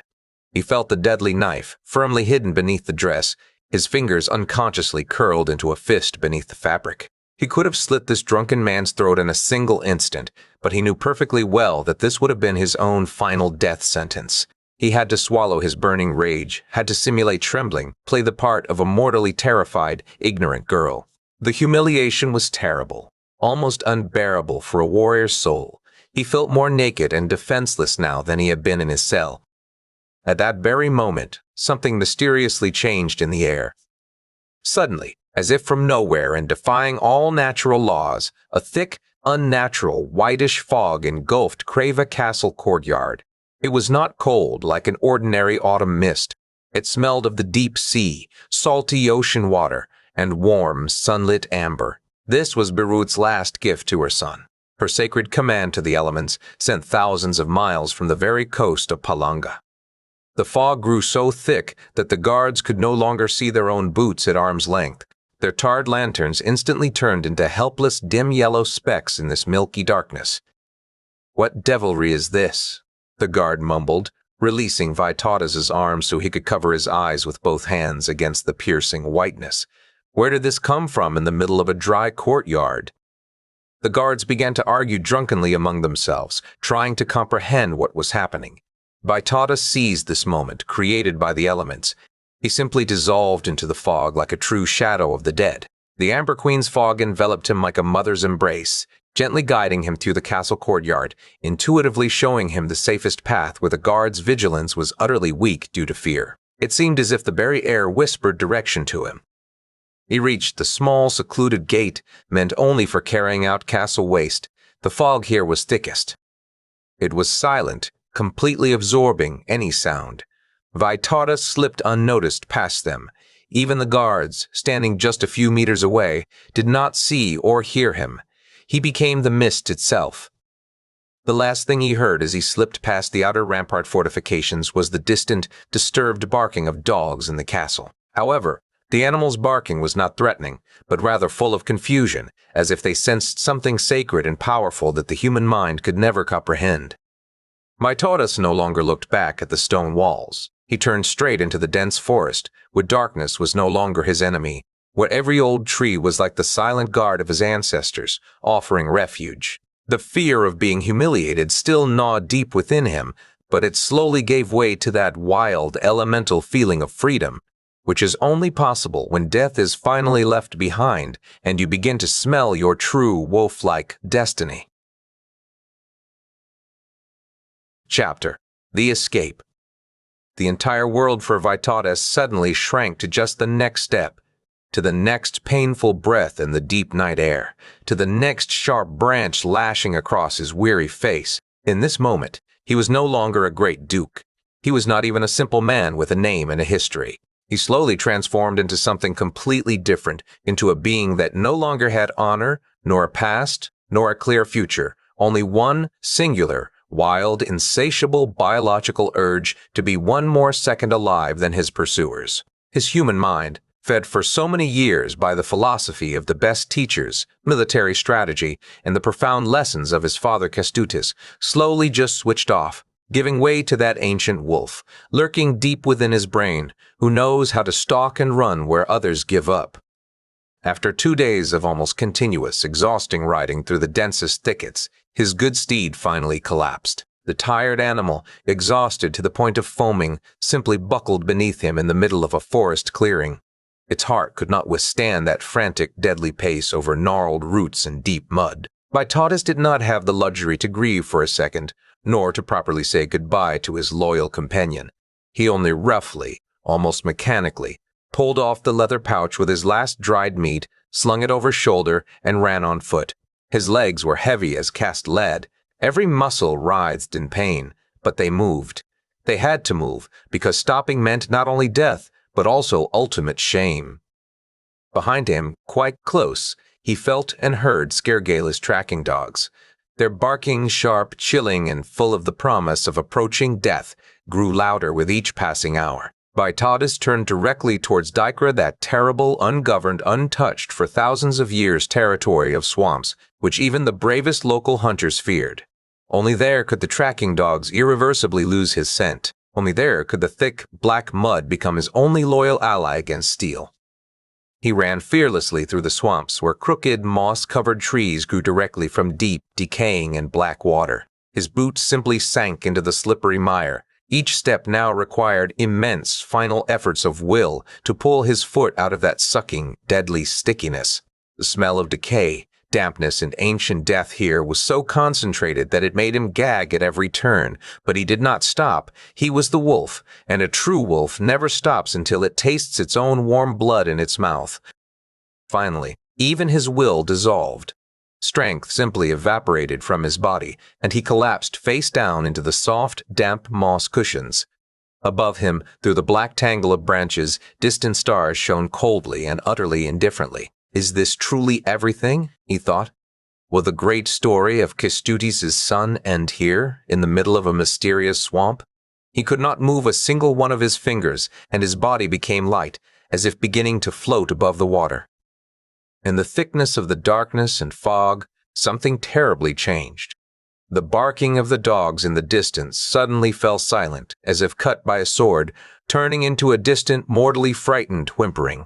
The trackers stopped a few hundred meters away, sensing something so powerful that they dared not take another step further into this sacred and dangerous place, which no duke controlled. Vytautas, at the very limit of his strength, suddenly remembered his mother's words. He pulled a piece of amber from his pocket and bit down on it until light began to emanate from it. This was not a simple light. This was the power of the ancient tongue, the oldest and most potent magic known only to the women of the most ancient lineage. He whispered in the ancient, forgotten language. The stars shall shine for me, the fire shall burn for me, the water shall fall to me, the earth shall hold me, the wind shall carry me, he said. Each word was like a sharp, cold knife gliding through his body. Proreem saw his suffering, and Vytautas answered his. The call. The thick fog around Vytautas became so dense that he became unnoticeable. This was not merely a wish, it was the ancient covenant, magic that could not be revoked. From the thick, whitish mist, which here, in the very heart of the swamp, seemed like an independent, living entity, a girl slowly emerged. She was completely unlike the people Vytautas was used to seeing in the castles of Vilnius or Trakai. Her long, dark hair was intertwined with moss and old branches, and around her neck, calmly like a precious adornment, coiled a large, yellow-spotted grass snake. She did not utter a single word, but her gaze was deep, opaque, like the swamp itself at night. "You are the Amber Priestess," Vytautas whispered, his voice sounding like cracking ice. The girl slowly nodded her head, and her gaze softened. She extended her hand and pressed a burning finger to Vytautas's chest, there, where the scar left by his mother burned. The girl simply gently extended her hand, pointing a clear direction through the confusing, fog-shrouded labyrinth of reeds. Vytautas followed her, first on all fours, dragging his heavy body through the mud, and then, gathering the very last remnants of his will, he rose to his feet. He did not know if she was a real being of flesh and blood, or merely the last hallucination of his mortally exhausted mind. But he followed blindly. Egil, the mistress of this mystical swamp, led him along secret paths known only to her, to where Skirgala's warriors would never find their way. When they finally reached a small, dry island of land deep in the forest, Vytautas felt the entire world begin to relentlessly spin before his eyes. He saw the girl's silhouette slowly melting back into the fog, and for the last time clearly smelled that strange, refreshing scent of amber and sea salt that had accompanied him throughout this long, nightmarish night. However, suddenly he felt the ancient covenant begin to demand its price. A blinding, white light filled his consciousness. It was not the sun, but the cold glint of Proreem's eyes. Vytautas finally lost consciousness, falling into the deep, dark, but at last safe silence of the swamps, where even death itself had entirely different rules. He was free, but the price for this freedom had already begun to be tallied.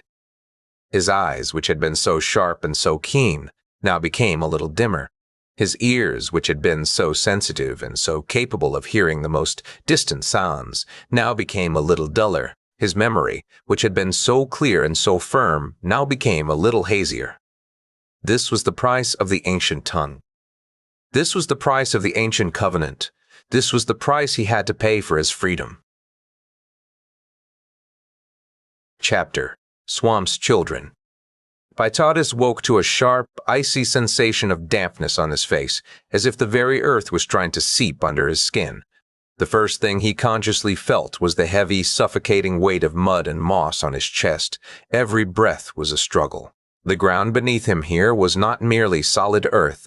It was a living, rhythmically breathing mass that seemed to patiently await the moment when it could finally swallow him whole. He did not know how long he had spent there, hours or entire days, or if he was still alive, or if his soul was already irreversibly wandering the edge of the other world, which the priests called Dausos. Directly above him, obstructing the gray, deadly sky, stood a girl. Her silhouette was indistinct, constantly shifting against the thick fog, but her eyes, they shone a brilliant green, reminiscent of the deepest and most dangerous swamp water after a storm. This was Eagly, the same mysterious being he had briefly seen before losing consciousness. She stood motionless, and Vytautas felt her spirit in every nerve. This was no ordinary human, yet she also lacked a divine coldness that emanated from his father's idols. She was the very spirit of the wilderness, Zeminus, the root mother's emissary, guarding those sacred places where human civilization finally ended and the eternal forest began. Around her slender neck, like a living and precious necklace, a huge yellow-cheeked grass snake calmly coiled. It occasionally flicked its forked tongue, as if whispering ancient secrets about what lurked beneath the water's surface. Egil slowly lowered her gaze and extended her hand, but never touched Vytautas himself. With only a slow, regal gesture, she motioned towards the dense, rustling reeds, indicating the only safe path through this deadly labyrinth. Vytas gathered his last strength and stood up. Every one of his muscles screamed with insane pain, and his bones felt as if they were made of glass, but he blindly followed her. It was a slow, almost hypnotizing walk through a space where time itself seemed to flow entirely differently. Steps into the swamp seemed to lose their weight. Trees, decayed and twisted, stretched towards the gray sky like crippled hands begging for salvation.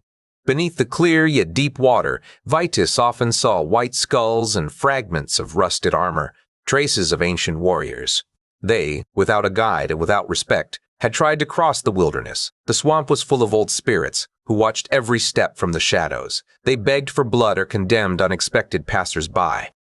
Far behind them, where the drier land began, Skurgala's tracking dogs' barking echoed once more, but it had changed irreversibly. This was no longer the eager noise of a hunt. It was pure animalistic terror. The dogs, having reached the edge of the swamp and sensing the presence of Eglo and the ancient forces, whimpered piteously, turned, and fled back into the forests. The hunters, driven by blind hatred and a desire to please their new ruler, tried to press on, but the wilderness simply would not accept them. Vytautas heard muffled, mortal screams and the heavy splashing of water. The swamp mercilessly swallowed those who lacked patience and respect for the old, untamed order. Egil looked back over her shoulder without any pity or joy. Her face remained cold and ruthless as the first ice of winter. Finally, she led him to a large stone rising from the water. Its surface was covered with ancient, glowing lichens. Egil stopped and, for the first time, looked directly into Vytautas' soul. He understood instantly without words. The swamp, the wilderness, and the very spirit of the forest demanded a symbolic sacrifice for his miraculous salvation. With trembling hands, he removed the last of his noble possessions that he still had, a broken silver buckle and a small, muddy silk scrap, all that remained of his aristocratic garment. He slowly placed them on the cold stone as a tribute to the ancient masters. In that moment, he finally ceased to belong to the castle-dwelling, negotiating people. He became of the forest, the mud, and the swamp, as an inseparable part. Reaching the drier, pine-covered shore, the fog around them suddenly began to thin. The air changed. The stench of rotting moss disappeared, replaced by a refreshing scent of new life, pine needles, resin, and damp earth. Vytautas wanted to turn back and thank his guide, but Egil had already mysteriously vanished, as if she had simply dissolved into the air. The reeds still swayed where she had just stood, and the distant rustling of a grass snake reminded him that from now on he would no longer be alone. He stood at the threshold of a new, terrifying future, dirty, without strength, but for the first time in a long time, free. The wolf had successfully escaped the deadly trap, but now he had to learn not only to fight, but also to live completely without a pack, relying only on the knowledge of his ancestors and the beings of shadow. The path to the lands of the Teutonic Knights was open, but the price for help was greater than any castle. Chapter: The Borderland. Vytautas stood at the very edge of the Lithuanian forest, and with indescribable sorrow gazed at what stretched directly before him. The feeling was so terrible and final, as if he stood at the very edge of the world, where life, freedom, and the elemental essence abruptly ended, giving way to something entirely different, cold, lifeless, sterile, and implacably orderly. Behind him, the Lithuanian forest still rustled powerfully.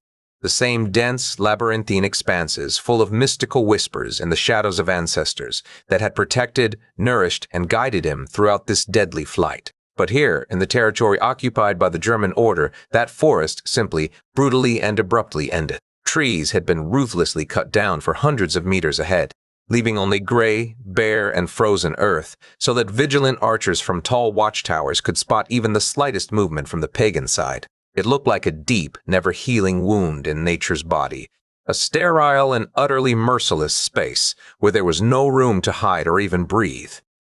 A shiver ran through Vytautas as he crossed this invisible yet deadly border.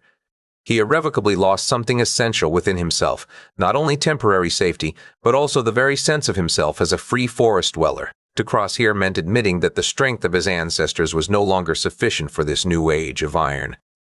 He slowly began to walk towards the wooden border post rising above the bare plain. His steps on the hard, frost-hardened ground sounded incredibly loud and alien to their very nature. Vytautas now looked like the last pathetic beggar.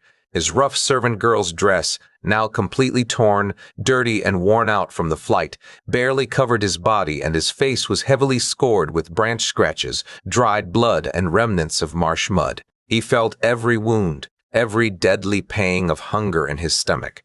But his gaze, hidden beneath the veil from outsiders, remained hard and sharp as a sword.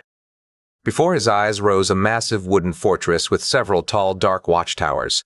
The guards, wearing heavy, light-colored cloaks with large black crosses on their chests, instantly noticed his slow approach. Two of them, armored from head to toe, came out to block his path, their long Russian and German swords clanging in the cold autumn sunlight.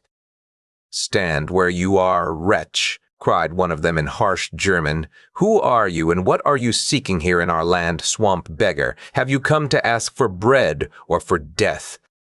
Vytautas stopped, slowly and with dignity raised his dirty hands upwards. Their arrogant contempt was palpable, their blindness to everything not marked by their cross. They saw only another frozen pagan refugee, just another victim, and not the Duke of Trakai in all Lithuania, Kestutis' son. "I want and demand to speak with your chief commander," Vytautas said in German. His voice was hoarse from cold and smoke, but it still held the authority of a ruler, which could not be hidden by any rags. He had learned this language in childhood from captive knights taken by his father, never thinking it would become his only lifeline in this fratricidal game. The guards heartily laughed, and the sound was nauseating, like the grinding of cold iron against a sharp stone. "Our commander does not speak with dirty, stinking beggars from the forest," one of them retorted. "Run back to your swamps before we hang you on these gates as a warning to your other fugitives. This is Christian land." Vytautas slowly, without making a single suspicious movement, pulled out his father's amulet from beneath his tattered rags, a heavy, massive silver image of a wolf, adorned with ancient pagan patterns. It was a magnificent ornament, redolent with ancient, untamed power and the honor of Kestutis' lineage accumulated over generations. "Show this to your commandant," he said calmly, looking the guard directly in the eyes, "and tell him very clearly the Old Boar's only living son has R. He had come to you to talk about Jogalaya's betrayal and the new order we can create together." The guards suddenly stopped laughing. One of them slowly, almost with trepidation, took the amulet, examining the silver which, in their dirty palms, looked incredibly bright and sacred in this grey environment smelling of furs and metal. After several long minutes of waiting, a senior officer arrived from inside the fortress. His armor was not as luxurious or ornate as Jogaila's in Vilnius, but it was incredibly practical, polished, to a perfect coldness. He looked long and searchingly at the amulet, then read something in Vytautas' gaze, trying to discern those true princely features beneath the thick layer of dirt, sweat, and sorrow. "Prince Vytautas," the officer said, his voice devoid of cheap respect or open scorn, only a cold, soldierly statement of facts. "You are very far from your home and your gods." The smell of the air here was completely different from beyond the forest's edge. Here, there was no scent of pines, damp moss, or free wind. Here hung the heavy tang of metal, burning coal, and something cold, utterly artificial, the breath of the Christian iron saint. The forests no longer whispered their secrets. They were silent as the dead, finally vanquished by straight, architectural lines and stone foundations, built not for beauty, but for total, ruthless efficiency. Vytautas looked at the black crosses on the stone walls, heard Latin hymns emanating from the distant chapel. This was an alien religion, an alien world that had always been hostile to him, where everything was precisely counted, measured, and arranged on strict shells. But today, it was his only real hope for survival. Inside, he felt a deadly contradiction, as if one part of his veins wanted to turn back and flee to his swamps to Exile, but the other, the cold, pragmatic warrior part, firmly knew that this was the only possible way back to Vilnius and his lost life. "Let him in," the commandant finally ordered the guards. "Give him a warm drink, clothes, and let him wash. We will immediately inform the Grand Master about this special guest." The gates slowly creaked open. Vytautas stepped through them, feeling the night in his own soul growing even darker and colder.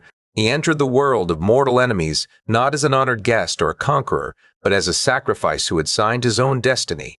Every step he took on the frozen German stones clearly stated there was no way back to the forest. The forest remained behind him, and for the first time in his entire life, Vytautas felt utterly, irretrievably, and terribly alone in this world of felled trees. Chapter: The Iron Grand Master.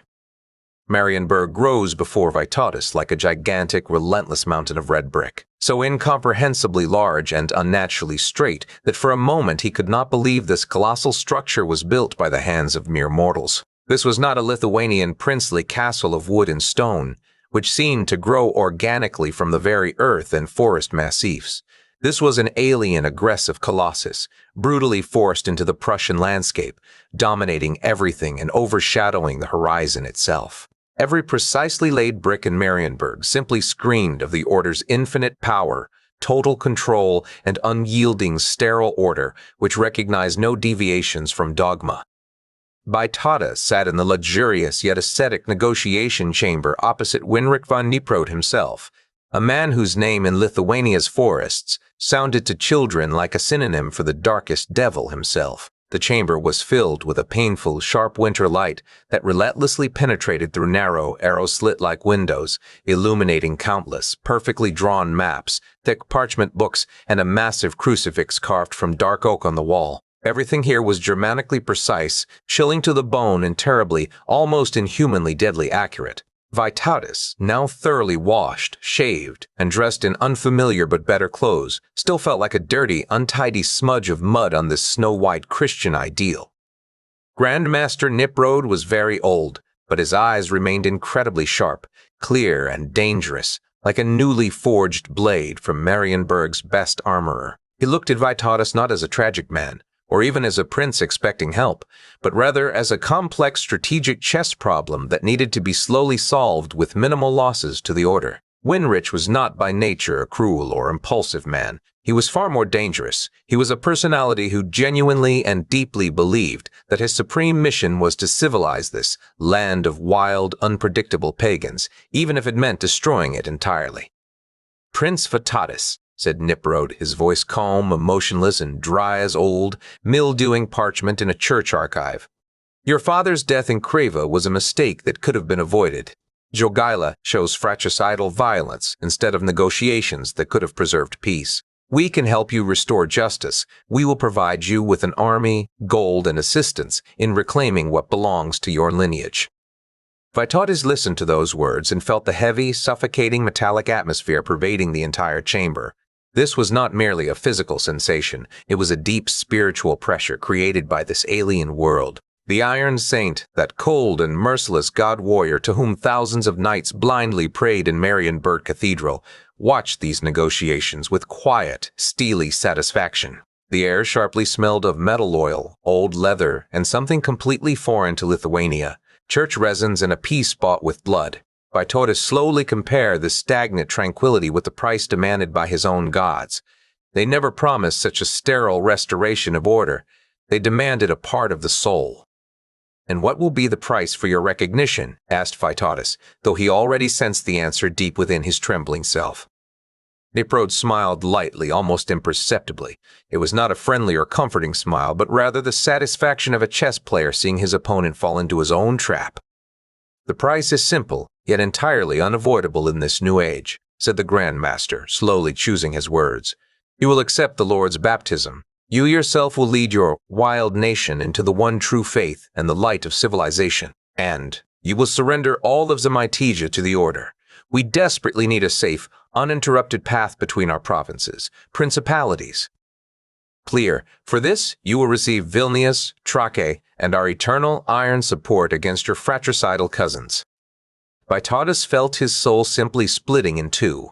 One part of him, the one that still clearly dreamt of Birute's cold sea, the sacred oaks of Trakai, and the lessons of honor from his father Kestutis, cried out in pain that he simply could not surrender the land of his mother's spirit to his greatest enemies. But his other part, the pragmatic, wounded warrior's part, which had seen with its own eyes his father's corpse in Kreva and the treacherous glances of Skirgala and Vilnius, knew firmly, without the Order's help, he would remain merely a pathetic fugitive in the forests until he was hunted down like a mad beast.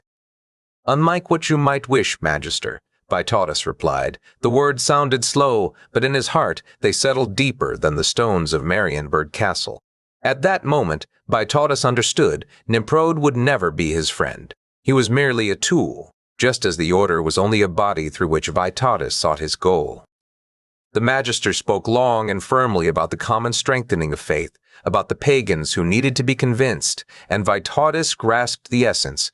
This old man truly believed his words, as he believed in God. This made him 1,000 times more dangerous an adversary than any brutal or evil neighbor on the eastern border. The negotiations concluded, but the deafening silence in the chamber lingered long afterward. Vytautas slowly stood up and walked out through the massive doors, feeling how his very identity was slowly and irrevocably changing into something alien. He entered through them as a betrayed and grief-stricken duke, and emerged as a man who had just made a deadly pact with his greatest enemy. Vytautas' soul fell silent like a forest before a blizzard, and in its place appeared the Order of Marienburg, cold as ice. No ancestral blessing reached his tenderness here, only cold calculation. Returning to Lithuania, he no longer returned as a hero, but as a man who had left his gods beyond the gates to survive. Chapter: The Devil's Pact.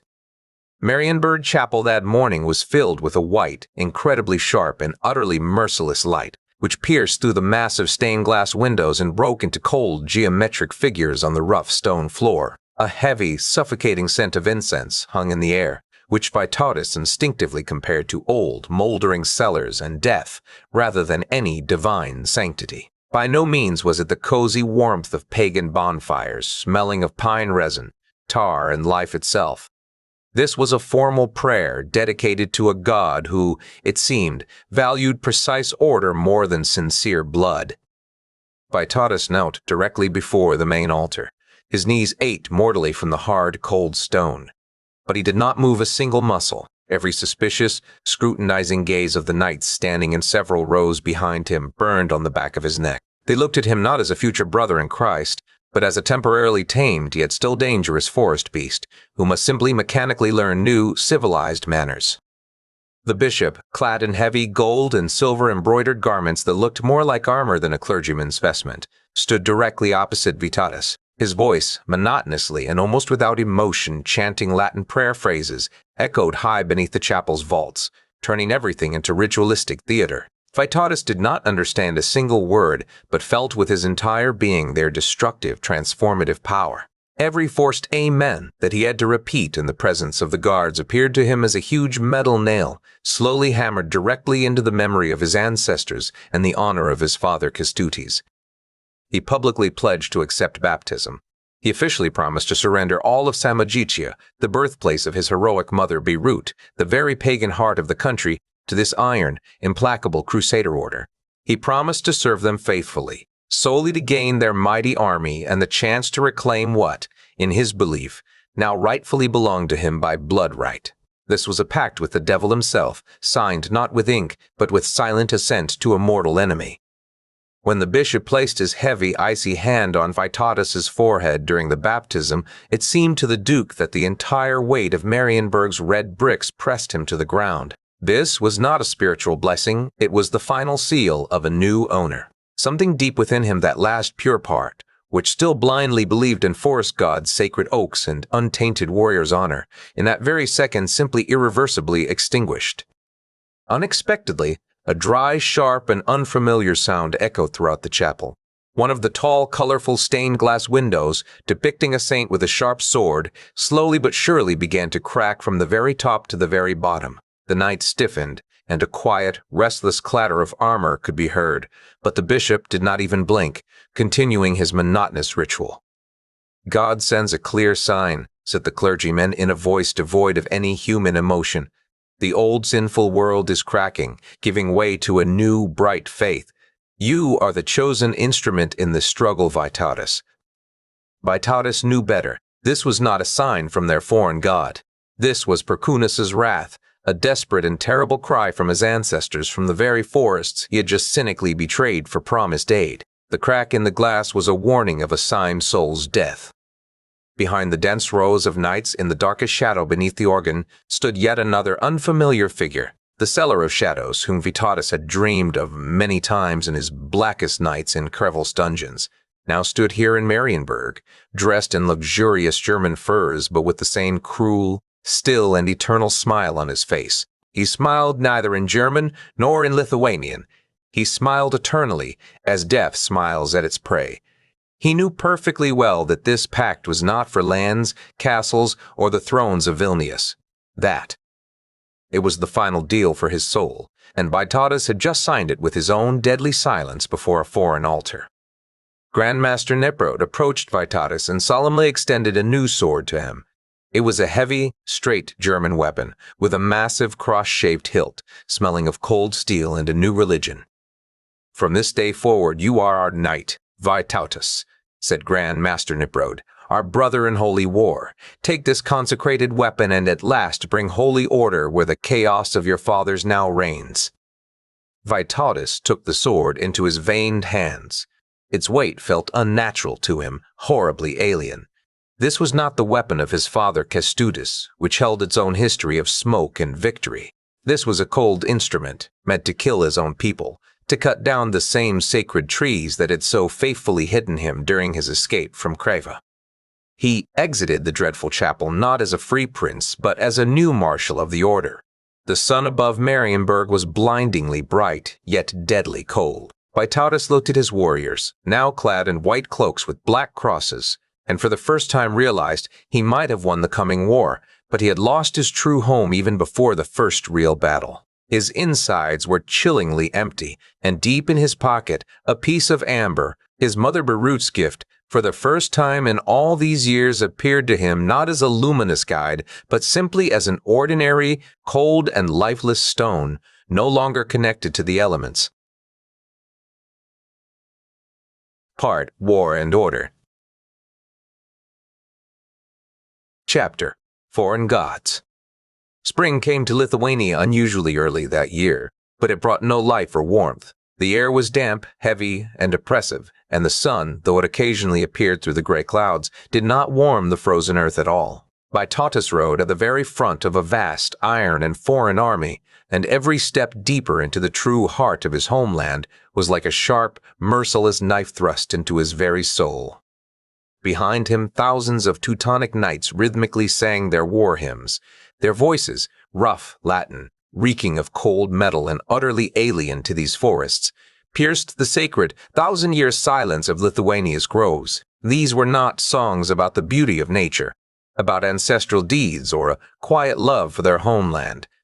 These were songs about conquest, about the one implacable God, and about the merciless, sterile order they carried on the blades of their heavy swords. Vytautus felt not like their powerful leader or faithful ally, but rather like a carefully prepared exotic talisman meant to give this merciless invasion at least some semblance of legitimacy.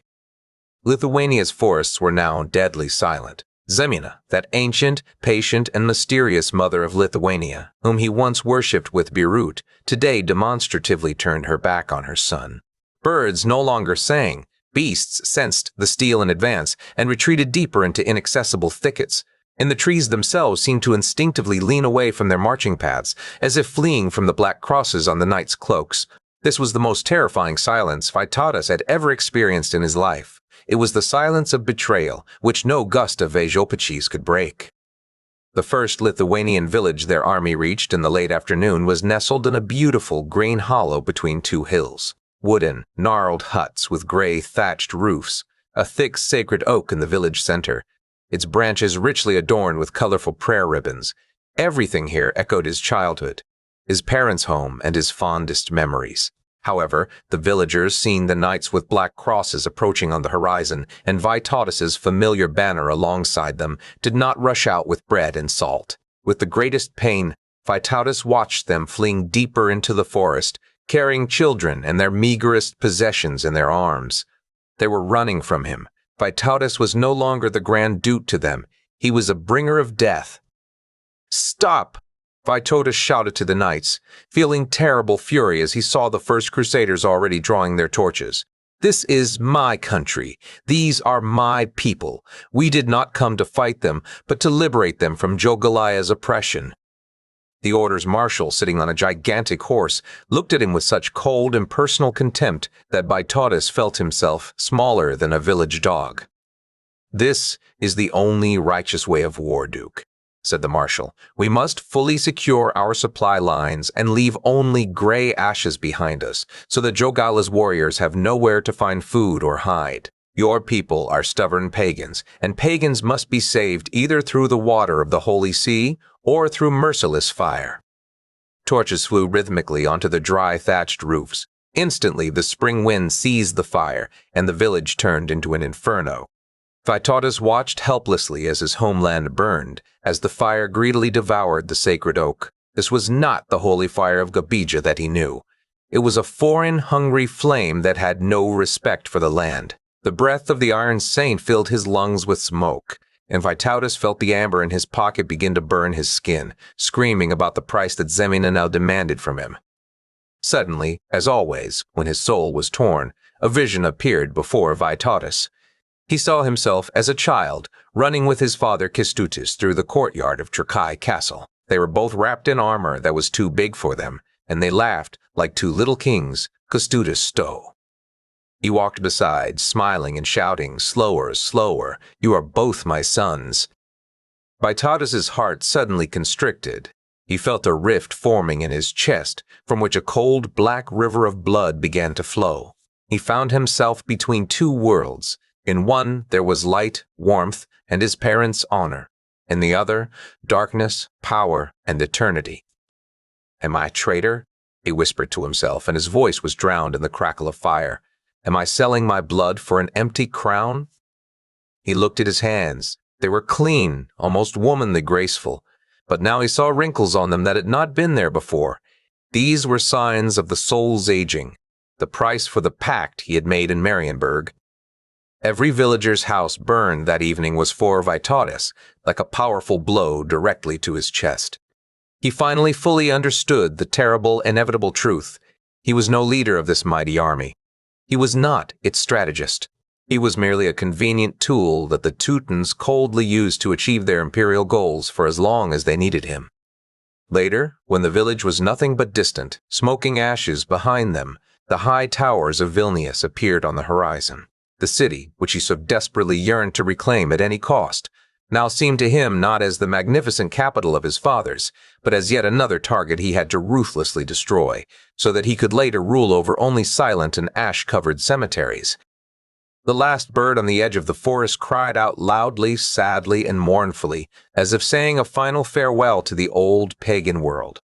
Vytautas lowered his head low, feeling the piece of amber in his pocket grow heavier, colder, and more lifeless. He had finally returned home, but he returned as a foreign god, carrying only fire and steel for his own brothers.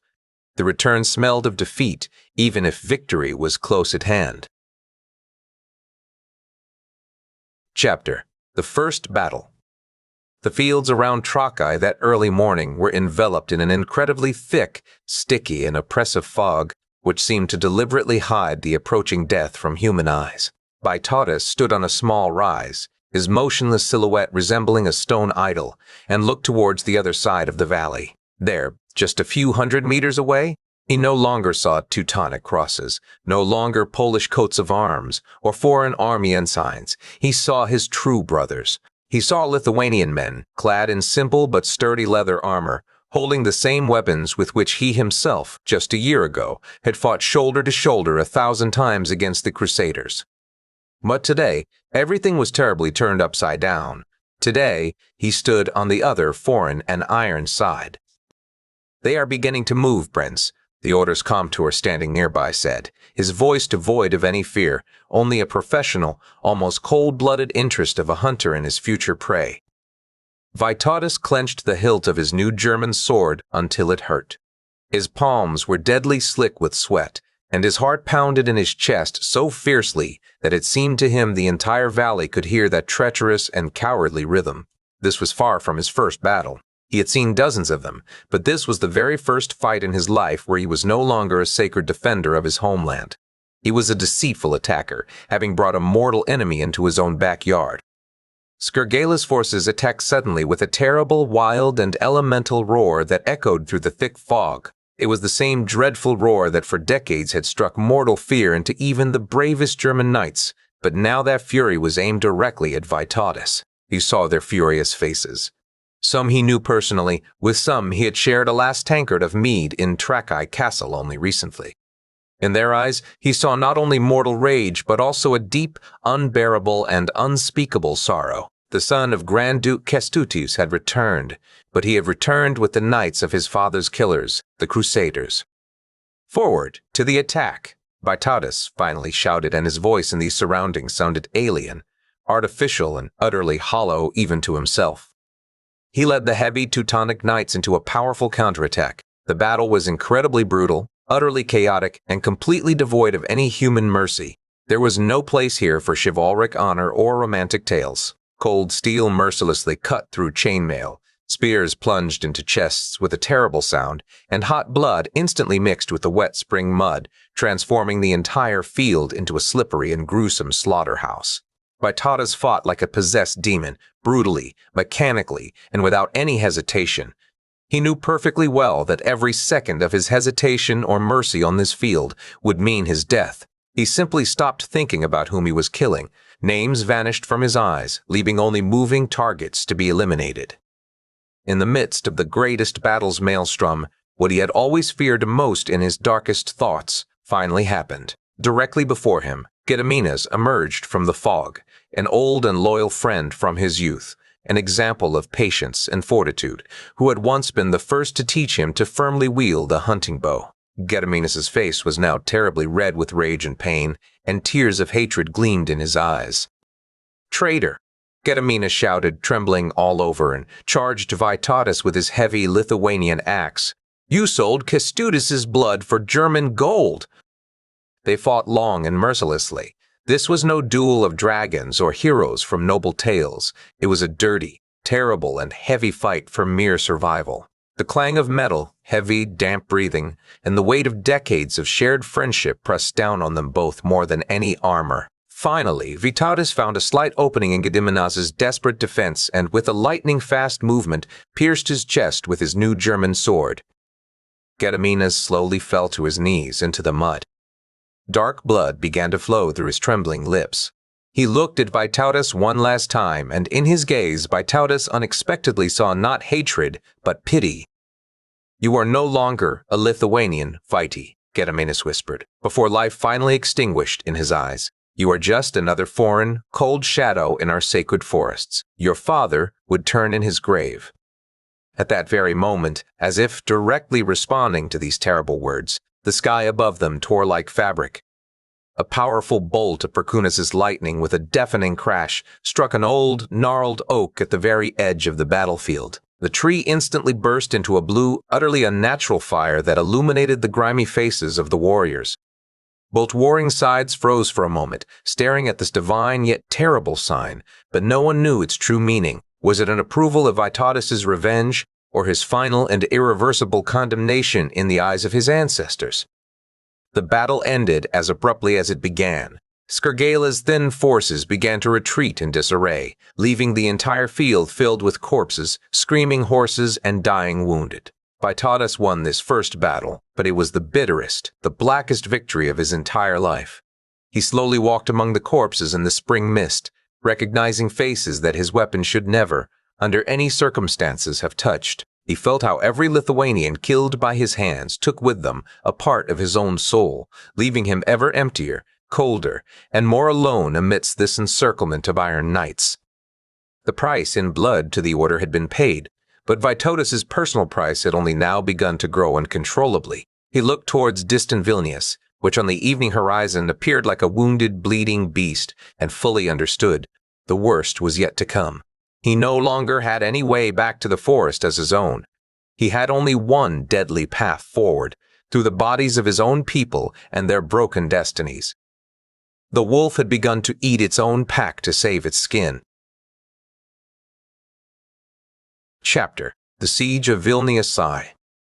The summer heat over the Vilnius Valley that July was unimaginably oppressive, soaked with thick dust and the pungent stench of smoke that stung the eyes to tears. Vytautas stood on a high, dusty hill, gazing motionless at his native city. Every narrow corner, every stone, and every shadow of which he had known since early childhood, there beyond those old red brick walls and wooden towers, were deeply buried the graves of his glorious ancestors, the memories of his parents, and the sacred essence of his personal life itself. But now he was here, on the other, alien and deadly side, standing shoulder to shoulder with men who eagerly planned to wipe this city from the face of the earth in the name of their god. Teutonic engineers, clad in heavy leather aprons and perpetually smelling of metal, oil, coal, and sulfur, worked with frightening, almost inhuman efficiency. With immense noise, they assembled gigantic, multi-story siege towers and, for the first time on Lithuanian soil, brought their newest and most terrifying weapon, bombards. This was not the nightly warfare Vytautas knew. This was no longer a duel of honor, patience, and personal swords.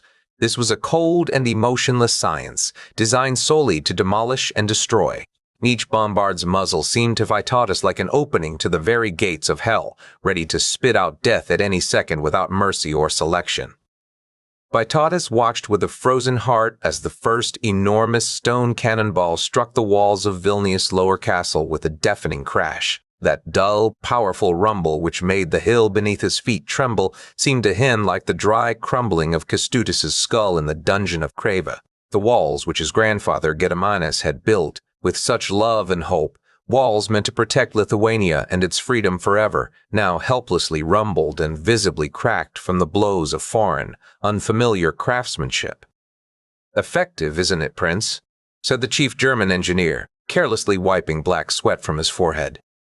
In his eyes, there was neither hatred for the enemy nor warlike joy, only the pure, cold satisfaction of a craftsman at a technical job well done.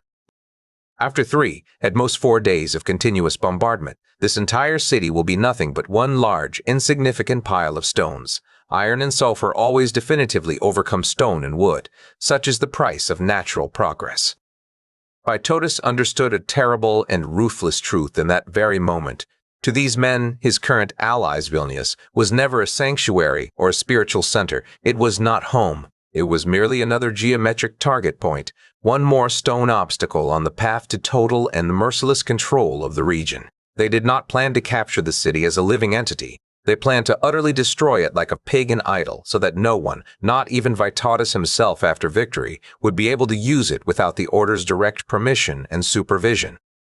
From beyond the city walls, through the cloud of smoke and dust, desperate sounds of defense occasionally emerged. Jogala's forces responded with a hail of arrows and hot tar, but all their efforts seemed childish and pathetic against this slow, metallic, and relentless siege mechanism that did not err. Vytautas felt a strange, painful, and almost forbidden respect for his cousin, who now sat in the besieged city. Jogala was fighting. He was fighting for his Vilnius, for the vision of his rulers, and at that moment, Vytautas felt more like a traitor and a stranger in his homeland than ever before, running through the swamps. A mystical tension in the air was palpable, as if the very earth were ready to sink. The constant cannon fire echoed like the deadly breath of an iron saint, filling the entire valley with the suffocating stench of sulfur, gunpowder, and burning homes. From a distance, the city looked like a wounded, dying, and helpless beast. The towers that once proudly reached for the sky now stood like broken, blackened teeth of a giant, and the deep moats beneath the walls slowly filled with the debris of ancestral walls and their own shame. Each explosion was for Vytautas like the deadly ticking of a clock, announcing the final and inevitable end. War became an analytical mathematical calculation, performed by soulless people sitting at a safe distance from danger and enjoying the fluidity of the process. As the sun set, the chief engineer again approached Vytautas with an enigmatic, almost cruel smile on his face, illuminated by distant fires.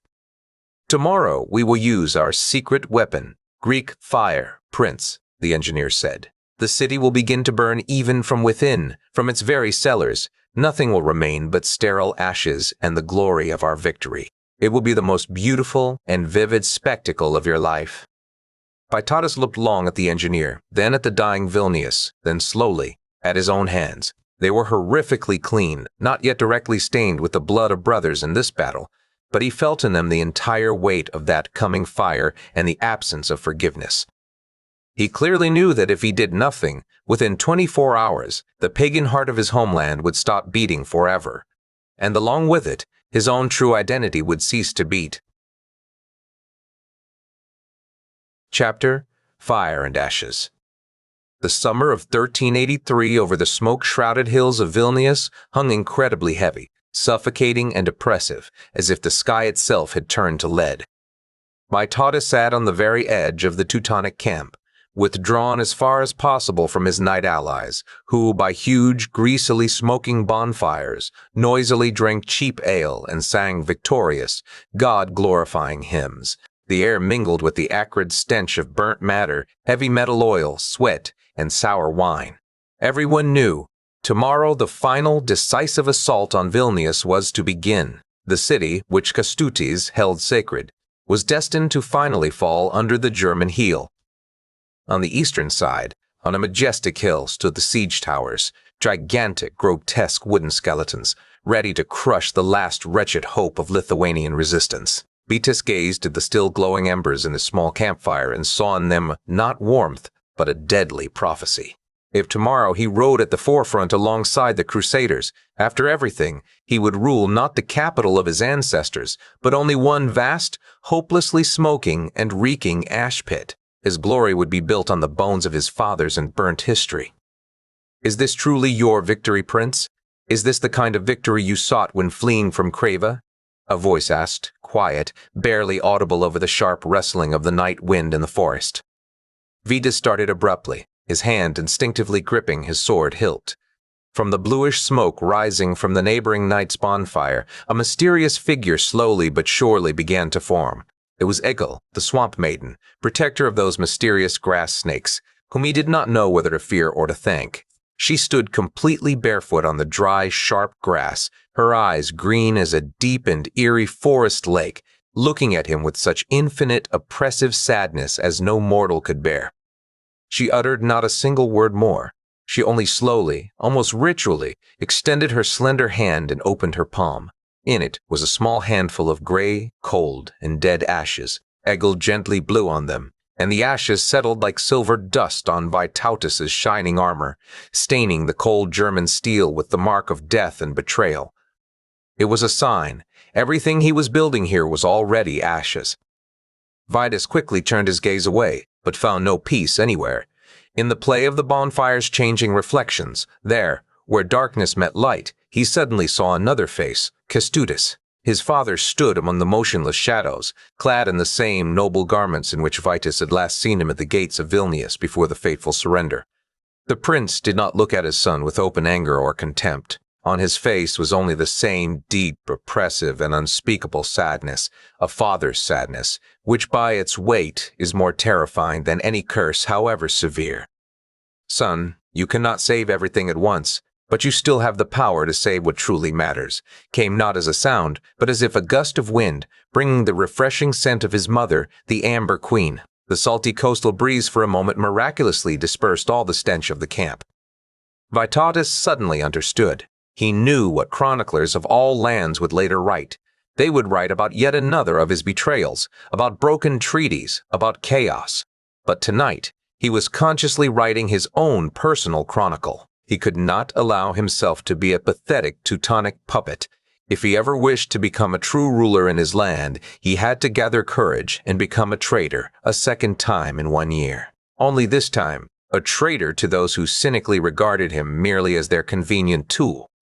The weight of the choice simply pressed his soul to the ground, forcing him almost to lose his breath. His soul split once more, but now those shards had a different, incredibly sharp, hard, and clear edge. He ceased to be a victim. Vytautas slowly, consciously stood up, his armor lightly as if warning clinked in the silent night camp. He supped. He realized that he could no longer wait for the start of tomorrow's assault. Tomorrow had already, this very second, begun in his heart. He looked towards the siege towers and great bombards where German guards dozed at their posts, complacently unafraid of the fugitive prince. Iron burns, he remembered the engineer's words about the power of cannons. Yes, iron burns, but fire does not have one master. It obeys the one who kindles it first. Vytautas felt the amber piece in his pocket. It was no longer cold. It was incredibly warm, almost hot. For the first time in a long, painful while, he felt that the blood of his kin once again began to flow through his veins, not like poisonous, corrosive venom, but like a powerful and implacable promise. He took a firm first step deep into the darkness, leaving the night's campfires and their songs far behind him. The betrayer of betrayers prepared for his greatest deeded deed that would burn his bridges back to the order, but perhaps save the walls of Vilnius. The siege of Vilnius had not yet ended, but its outcome had just irrevocably changed in Vytautas's mind. In the night, a wolf's howl was heard again, and this time there was no sorrow in it, only hunger. Chapter: The Choice. The darkness in the Teutonic camp that night was jagged, harsh, and deadly dangerous, full of sharp reflections of armor and muffled, grim sounds of the German tongue. Vytautas moved through this metallic and fabric forest with incredible silence, his feet barely touching the rough ground, as if his body were carried by the Baltic winds themselves. This night, he was no magnificent warrior or duke. He was a sharp, cold knife, imperceptibly sliding through the thick darkness of the night. He slowly approached the largest tower, which the Germans called the Destroyer of Lithuania.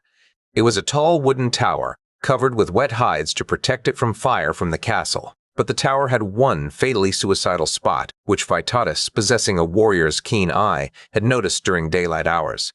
He knew where the thick rope that bore the tower's weight was fastened. His hands trembled, but not from fear.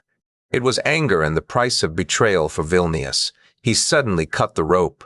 The heavy bundle of fibers resounded like a blow to the heart. Vytautas froze, holding his breath, becoming part of the shadow. "Who's skulking there?" A young, indifferent voice suddenly rang out at the very base of the tower. A Teutonic guard, still a very young man, whose armor gleamed with newness and the cleanliness of tar even in the darkness, unexpectedly emerged from around the corner. His eyes simply widened upon seeing Vytautas's silhouette there where he should not have been. He did not even manage to gather air in his chest for a single scream. Vytautas struck quickly, confidently, and chillingly silently. This was no honorable knightly duel such as the heroic chronicles would later describe. This was simply murder in a dark camp, ugly, hurried, and deadly. Hot blood poured onto his hands, warm and sticky, eerily reminding him of the blood of all his dead friends in the fields of Trakai. "Forgive me, brother, but your God is not here today," he whispered, but the words instantly drowned in the rustle of night sounds. Vytautas pulled out a hidden torch.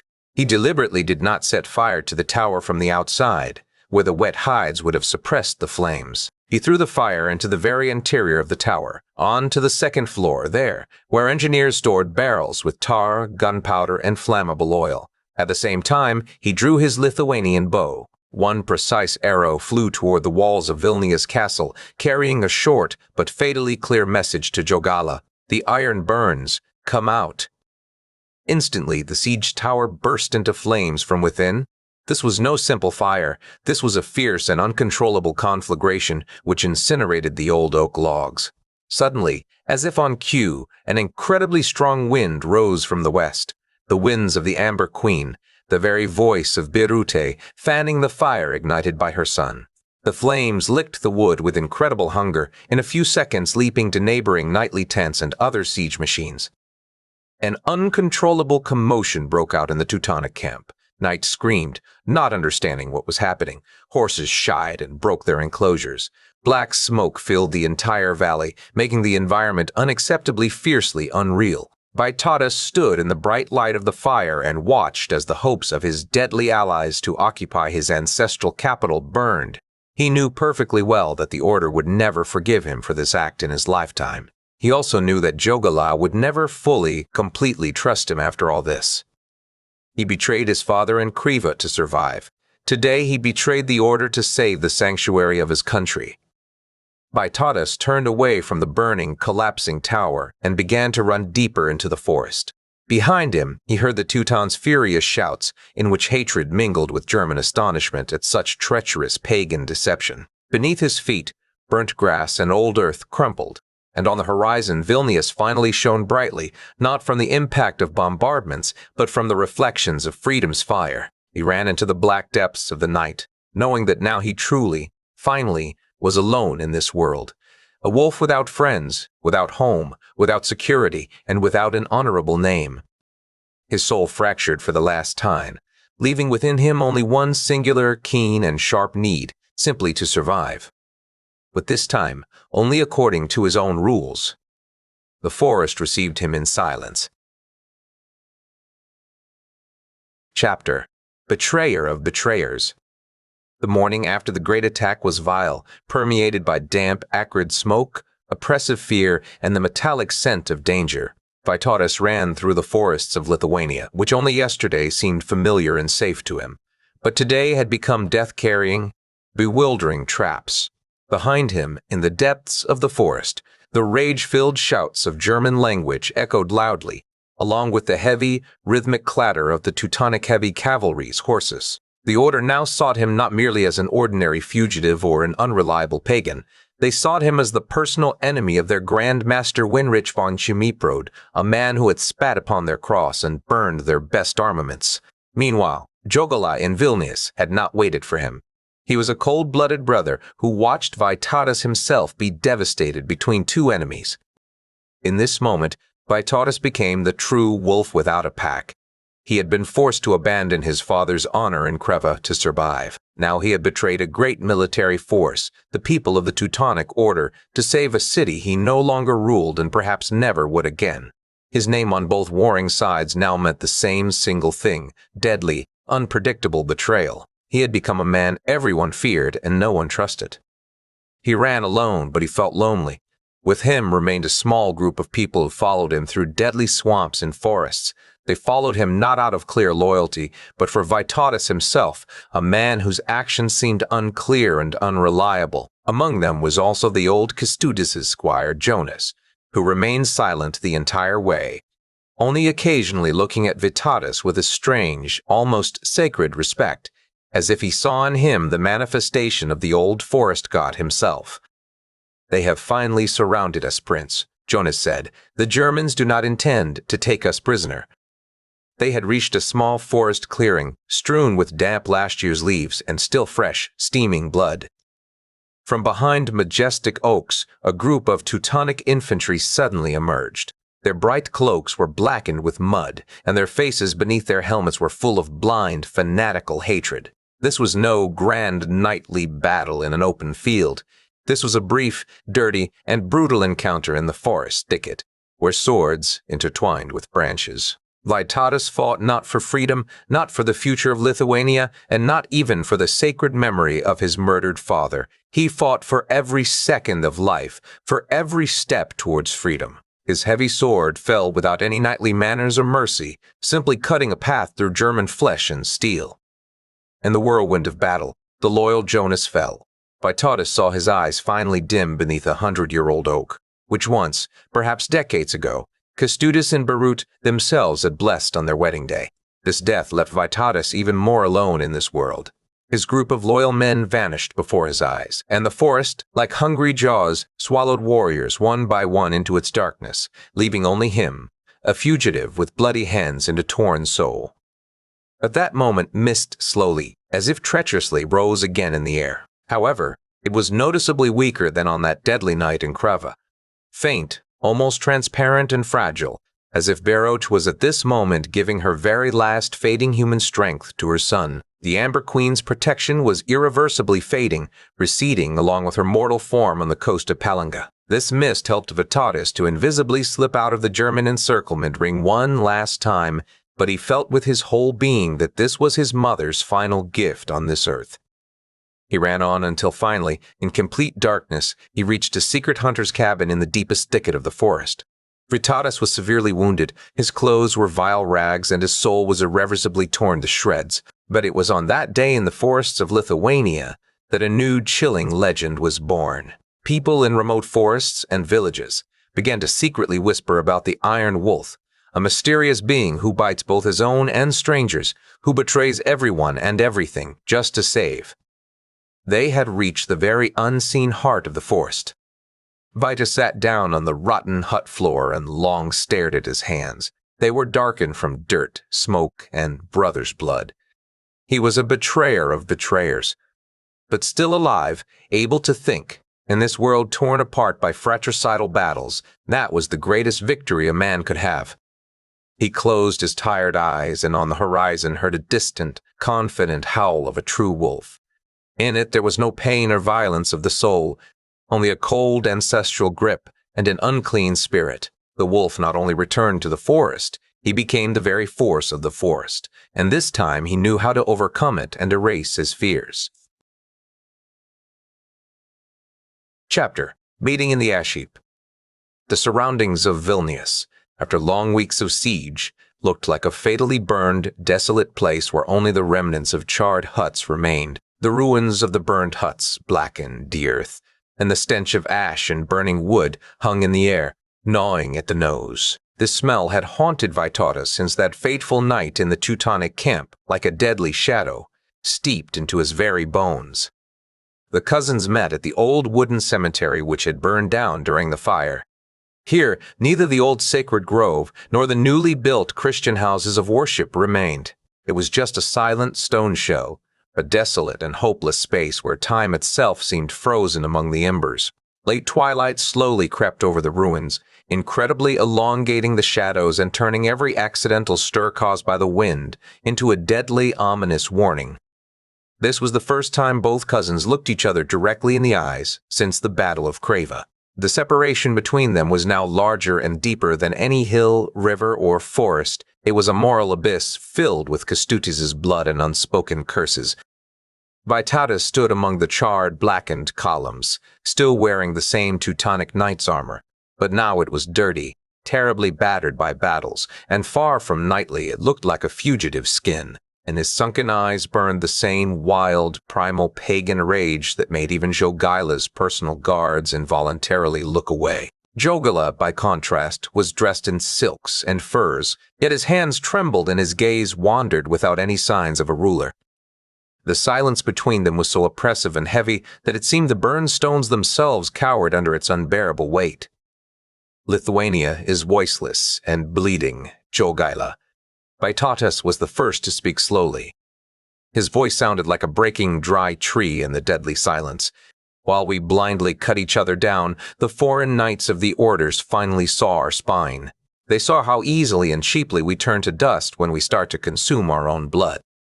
Jogaila noticeably flinched, but quickly managed to regain that artificial, newly forged mask of a ruler. He tried to speak calmly, authoritatively, but in every word of his voice there was a deadly crack that no negotiations could hide. "You have no idea what the books of God's numbers told me then, Vitalis," Jogala said, his gaze feverishly wandering through the ruins, as if seeking approval or justification in the dark corners. "We would have simply perished, every single one of us. The cross or total fire. There was no other real choice. Your father. He completely failed to understand the rhythm of the new age. He was a giant rock, pulling us to the dark bottom before we had learned to swim." Vitalis took a sudden step forward, and his battered Teutonic armor clanged with a metallic warning.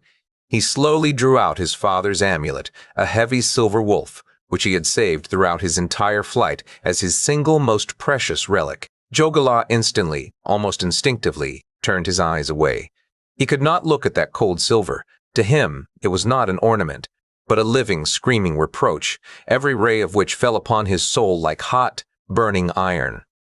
In the ruins, both cousins simultaneously felt something else foreign. It was the presence of the Seller of Shadows, that enigmatic jester hen who watched them from the darkness of the ruins, as if an invisible hand was pushing them towards each other, not out of brotherly love or repentance, but so that this conflict would not end, but simply take on a new, more subtle, colder, and far more dangerous form for the entire state.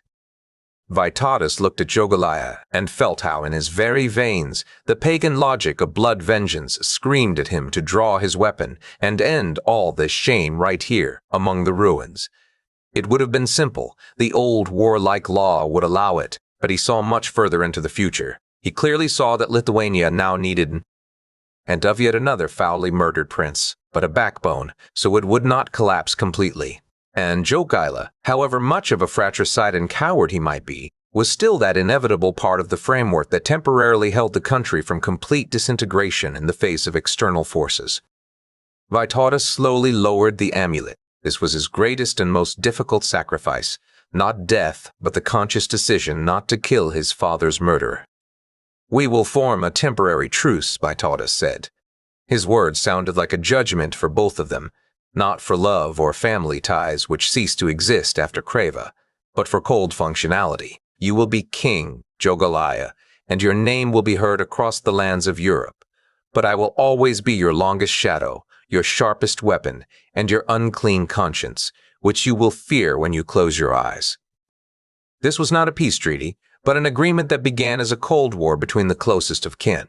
The cousins stood in the middle of a burned church, surrounded by ashes and smoke, and then understood that from now on they would be bound forever, not by sacred blood, but by shared guilt, a shared secret, and a shared need to survive in a world that no longer had a place for their ancient pagan ideals. Dusk finally swallowed the ruins of the church. Vytautas slowly turned and was the first to step into the night, leaving Jogaila alone amidst the ruins with his gold and silks, and fear echoed like a cry from the heart. The war in the open fields formally ended, but the war in their wounded hearts only now began its true merciless campaign. Chapter: Amber Sacrifice.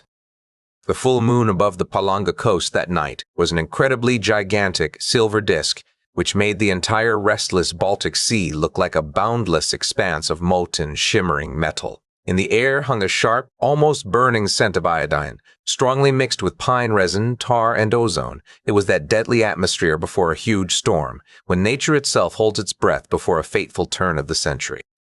Beirut stood on the very shore by a massive sacred stone, scarred by lightning and fires.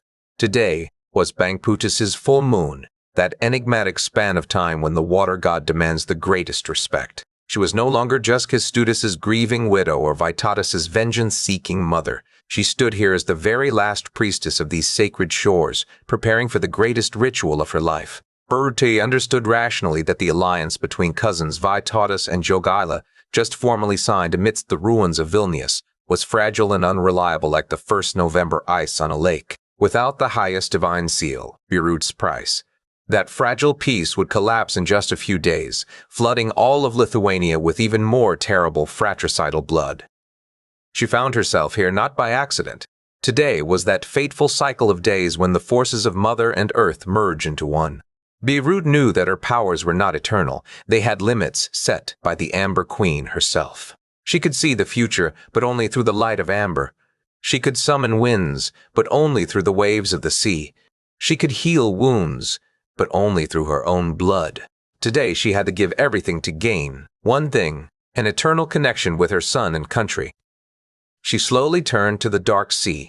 The Baltic waves rhythmically rolled towards her feet with a soothing, yet also fatally powerful roar. The sea was no longer just salty water to her. Beirut felt with her whole being that it was her own blood, her own millennial memory. It was the enigmatic Amber Queen calling her home into the depths where betrayal no longer lingered. Beirut began to slowly step into the foaming water.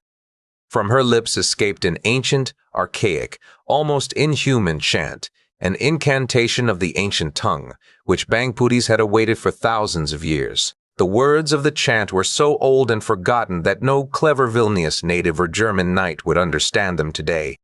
Only the coastal pines understood them, their tops humbly bending downwards, and the forest beasts frozen in the coastal thicket with sacred fear. At the same time, in distant and smoke-filled Vilnius, amidst burned walls and the hastily rising foundations of new churches, Vytautas suddenly stopped in the middle of an important conversation with Jogaila. He unexpectedly smelled the salty, refreshing coastal wind, enigmatic and sharp, even though Vilnius was hundreds of miles from the Baltic. He felt a light, cold, and incredibly calm hand on his tense shoulder, a soothing mother's touch, which in that second gave him unearthly strength not to succumb to emotions and to sign the final truce agreement with Jogaila, even though his whole heart still cried out for blood vengeance. Vytautas knew exactly what was happening in Palanca at that moment, even if his rational warrior's mind categorically refused to believe it. Barut stepped deeper and deeper into the black embrace of the waves. Bangputis's waters reached her knees, then her waist until they finally covered her chest. She hastened into the eternal waves, not with fear of death in her eyes, but with a cosmic serenity of eternity. It was her spring of life's blessing, directed not at herself, but at the entire nation. Suddenly, the entire sea around her glowed with an unseen white light. It was the moment when Prarim's scriptures met the depths of Bangputis. She did not drown like a common mortal. She simply dissolved in this dazzling light. Instantly, a gigantic sacred wave rose from the ocean, flooding the entire coast up to the sacred stone and washing away all previous traces. When the water finally receded, Barut's human form was no more. However, in that precise spot where she last stood on the damp sand, there lay a gigantic, shining amber block. It was not round or rough. It had the clear, wonderful form of a kneeling woman, her head bowed and hands gently clasped, as if she still, through the ages, prayed for her son, for his errant paths, and for all her lost country. The amber shone with a bright internal fire, miraculously warming all the cold night air of the coast. The forest around instantly fell silent. The terrible storm that was meant to destroy the fishing villages simply retreated back to the horizon. This was Barati's last sacrifice, the price of her human life and happiness for Lithuania's spiritual survival, so that the ancient, true gods would always have their secret place in this new, foreign, and Christian world. She finally became the Amber Queen, no longer in dreams or legends, but in physical reality. And as long as that Amber Guardian woman kneels on the Baltic shore, Vytautas' sword will never under any circumstances be completely helpless. The bond between mother and son became an eternal, unbreakable axis of Lithuanian history. Chapter: New Order. Trakai Castle this early. Cool autumn smelled not only of lake water, rotting reeds, and wood, but also of sharp, fresh mortar and burning new bricks. Reconstruction work was proceeding at an incredible, almost mysterious speed. Vytautas slowly walked through the great hall where, only a few short years ago, he had sat with his father for a peaceful dinner, but now absolutely everything here had irrevocably changed. Walls were rising much higher, more massive, windows more pointed and graceful. The entire castle architecture now echoed the Western, German, and Polish fashion he had brought back from his wanderings, along with bitter grievances. The castle had ceased to be a cozy forest manor. It had transformed into a deadly stone fortress. On the massive oak table in the center of the hall, a huge, newly drawn map was spread wide. This was no romantic depiction of forests and winding rivers. It was the cold, precise operative plan of a surgeon. Vytautas and Jogaila now jointly shared all of Lithuania, no longer as a personal ancestral possession, but as the very last historical chance to remain on the map. Their fingers slowly glided over the rough parchment, drawing thick lines that would forever change the destinies and beliefs of thousands of ordinary people. Between the cousins, there was no sincere trust, no brotherly embraces, only a cold, meticulously calculated, and desperate need for one another in the struggle for sheer existence. Skirgaila will certainly not be pleased with this new agreement of ours, Jogaila said, avoiding looking Vytautas directly in the eyes. His hands, laden with heavy jewels and rings, still trembled uncontrollably and lightly each time he touched the map. Skurgela got what he secretly desired most, his entire life, the blood of true and honorable men, Vytautas replied sharply. His voice was now hard, emotionless, and unyielding like the newly fired bricks of Trakai. Now he simply must learn to control his passions in the shadows beyond the castle walls. Skurgela indeed stood in a dark corner of the hall, his large silhouette appearing like a rift in reality itself. He felt utterly betrayed and rejected. He was the one who had dirtily carried out all the most terrible dark deeds in Kreva, the one who first stained his hands with his uncle's death so that Jogaila could now luxuriously sit on the Vilnius throne. And now he saw with his own eyes how his brother cynically embraced Vytautas, as if absolutely nothing had happened between their kin. Skurgela's envy slowly turned into dark poison, which systematically corroded his soul. He had already secretly begun to seek supporters among those old, stubborn nobles who hated the approaching baptism as mortally as he now hated the successful Vytautas. At that moment, Ona slowly entered the castle hall. She had finally returned from a long period of captivity in German lands, but her eyes were no longer those of the clear-eyed girl she once was. She looked at Vytautas and no longer saw in him the young, sincere prince who had passionately loved her by the Palanga seas. She saw a cold statesman, a man who now belonged not to her, but to these blackened bricks, political intrigues, and blood-soaked maps. Her relationship with Vytautas had irrevocably become a strange mixture of love, deep fear, and respect. Ona understood a terrible truth. Her husband was now an instrument of ruthless history itself, and no longer an individual. In the castle, other unfamiliar guests began to appear. These were cunning foreign merchants from the Hanseatic cities and knight diplomats, who smelled of exotic spices, gold, and luxury. These were the manifestations of the golden serpent itself in our land. They walked through the courtyards of Trakai, measuring everything no longer by honor, family tree, or ancestral names, but only by the weight of heavy gold coins. The old order, where a given word was sacred and a sword, a sign of the highest truth, was dying under the weight of gold coins and the ink of new treaties. Everything, absolutely everything, became a commodity, even God himself, whom they were now officially preparing to accept. The main symbol of this new cold order was obvious to everyone. On the castle gates Vitus, the same armored pagan knight on horseback still hung proudly, but within the castle, the first Christian altar was already beginning to be built. The old gods retreated deeper into the darkest forests, disappointed in their children and yielding their place to a systemic order brought not only by a foreign cross, but also by dry, merciless numbers. Lithuania awoke completely different this morning, Ona whispered softly, looking through a narrow window at the new towers rising above the lake. She did not awake different, Vytautas replied, drawing the last decisive line on the map. She simply, finally had to forcibly open her eyes to the truth. Vytautas and Jogaila together signed the fateful documents. At that moment, a strange, unnatural cold hung over Trakai Castle, making the candles flicker. It was not a simple autumn wind from the lake. It was the greeting of the enigmatic Shaseli Upartaveho. A new order officially began, carrying within it both a powerful promise for the future and all the seeds of terrible future civil wars, which would sprout many years later. Chapter: Baptism. The winter of 1387 in Lithuania was incredibly merciless and chilling to the very depths of the soul. The Neris River carried enormous black ice floes through the Vilnius Valley, which crashed against the frozen bank with a horrifying roar, as if the holy river itself, with all its might, resisted what was destined to irrevocably happen here in the presence of German and Polish clerics at this very moment.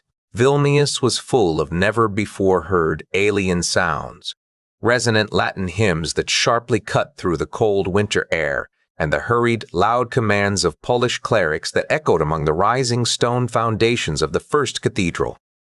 Vytautas stood up to his heels in the deathly cold river water. He clearly felt the icy liquid seeping through his best warrior's boots, numbing his muscles, his senses, and even his deepest thoughts. For a moment, he recalled his first baptism in distant Marienburg, that dreadful, hurried, and cowardly ritual, performed out of mortal fear and utter despair during his days as a fugitive. Yet this baptism here in his own home was entirely different. It was performed out of a pure need for power, from a cold, pragmatic understanding that without this symbolic act, Lithuania would never again be a unified, recognized, and safe part of Europe. He silently watched his warriors, men who just yesterday secretly sacrificed fat goats in holy groves and smeared their sword blades with fresh blood to gain Perkunis's favor before battle. Now they all stood eerily white, clad in new baptismal shirts, their proud heads bowed beneath the hands of foreign clerics. They ritualistically washed away their old sins, and in reality their identity, their thousand-year history, and the deepest memory of their ancestors. Vytautas felt like the greatest traitor of them all, yet also their only real savior from complete physical annihilation in the flames of the Crusades. Jogala stood at the very front of the line. He looked simply radiant in his opulent white robes, almost saintly under the dry January sun. On Jogala's face, Vytautas saw a peace and resignation that he secretly envied. But behind that mask of tranquility, Vytautas still clearly felt the shadows of Kreva's dungeon. He looked at his cousin and could not stop thinking about his father Kestutis' eyes in the last second before death. That terrible memory was like a living, never-healing wound that no sacred, blessed water could wash away. Far away on a snow-covered hill, beneath dark, motionless pines, stood a solitary and unyielding figure. It was Galminus, the last of the old priests, a man who knew every mysterious whisper of the forest and the direction of the wind. He did not weep, nor did he call upon the ancient gods for deadly vengeance. Galminus simply watched motionless as his entire known world withered under alien Latin voices. The forest behind him at that moment seemed much darker, colder, and unwelcoming, as if the very spirits of the grove had retreated deep into the earth, leaving people alone with their new iron order. The air was a mixture of burning wax, rich incense, and the smell of wet, dirty fur. This was the scent of the nascent new Lithuania. The contrast between the graceful, melodic hymns and the hushed whispers of Lithuanian villagers, between the shining golden cross and the gray, mossy stone of the nearest, was so immense that it seemed to Vytautas as if reality itself was tearing in half directly beneath his feet. In nomine Patris, et Filii, et Spiritus Sancti, a voice echoed over the smoke-shrouded river. Icy water washed over Vytautas' forehead. It was so chillingly cold that for a moment it seemed to him as if his heart simply stopped. When he finally emerged from the water, the world still appeared gray, damp, and cold to him. But something essential and irreversible within him had changed forever. Old Lithuania, that singing, constantly warring, mysterious and secret-filled forest, officially died today. A new age of deadly pragmatism began, an age in which survival without. And what price became more important than an honorable death and dry numbers more powerful than any spells? But suddenly, as always when his soul was divided, a figure appeared before Vytautas. It was not his father, not his mother, not even the seller of shadows. It was Vytautas himself, but not as he knew him. It was Vytautas who had never betrayed his homeland, never made a pact with the Teutons, never allowed villages to be burned. It was the Vytautas who could have been. "You are my sin," whispered the figure to him, its voice sounding like thousands of soldiers falling on the battlefield. "I did it so that we might survive," Vytautas replied, his voice so quiet that only he himself heard it. "You did it so that you yourself might survive," the figure answered. "You did it so that your name would remain in history. You did it so that your soul would remain eternally pure. But the price was your people's blood, the soul of your homeland, and the honor of your father." Vytautas felt a rift forming in his chest, from which a cold, black river of sins began to flow. He understood that he would never be truly free. He would always be the one who sold his soul for victory, and nothing, neither holy water, nor a king's crown, nor death itself, would be able to wash away this sin. "Do you think I could have chosen a different path?" Vytautas whispered, his voice sounding like breaking ice. "You always have a choice," the figure replied, "but you always choose the same path. You always choose victory, even if the price is your own soul." Vytautas felt the amber piece in his pocket begin to glow ever more brightly, until finally, blinding white light filled his entire body. This was no ordinary light, it was the light of his very soul, a light he had forgotten thousands of years ago. Vytautas slowly climbed onto the snowy bank and looked at the gathered, frozen crowd. They were already Christians. They were new, foreign people in this ancient land. He again felt the amber piece deep in his pocket. It was still there, incredibly warm and alive, like the last sacred secret that no river and no religion could wash away. The book about Vilnius, about a fugitive and betrayals, ended here, beneath this ice. But the true story of the warrior, whose name would later echo through centuries as the backbone of Lithuania, was only now beginning its merciless journey. The old gods were finally retreating, but their shadows still faithfully guarded the darkest forests, waiting for the day when Vitalis the wolf would again have to show his teeth to the rest of the world. Epilogue. Kreva Castle at night was nothing more than a deadly stone shadow beneath the cold and indifferent clouds of early spring. Several long years had passed since these dark walls heard Kestutis' last, painful sigh, and years since Vitalis and Jogala cynically divided all of Lithuania like an old bloody pelt between two hungry beasts. Skirgala sat alone in the same cold cell where his uncle had once died. Here, it still had the deadly smell of dampness, mold, and something metallic, old blood that no sacred baptismal waters or priestly blessings could ever wash away. He was not here to pray, to repent, or to seek peace. Skirgala sat in complete darkness simply because this black darkness was 100 times closer and more sincere to him today than the luxurious splendor of the new Vilnius palaces.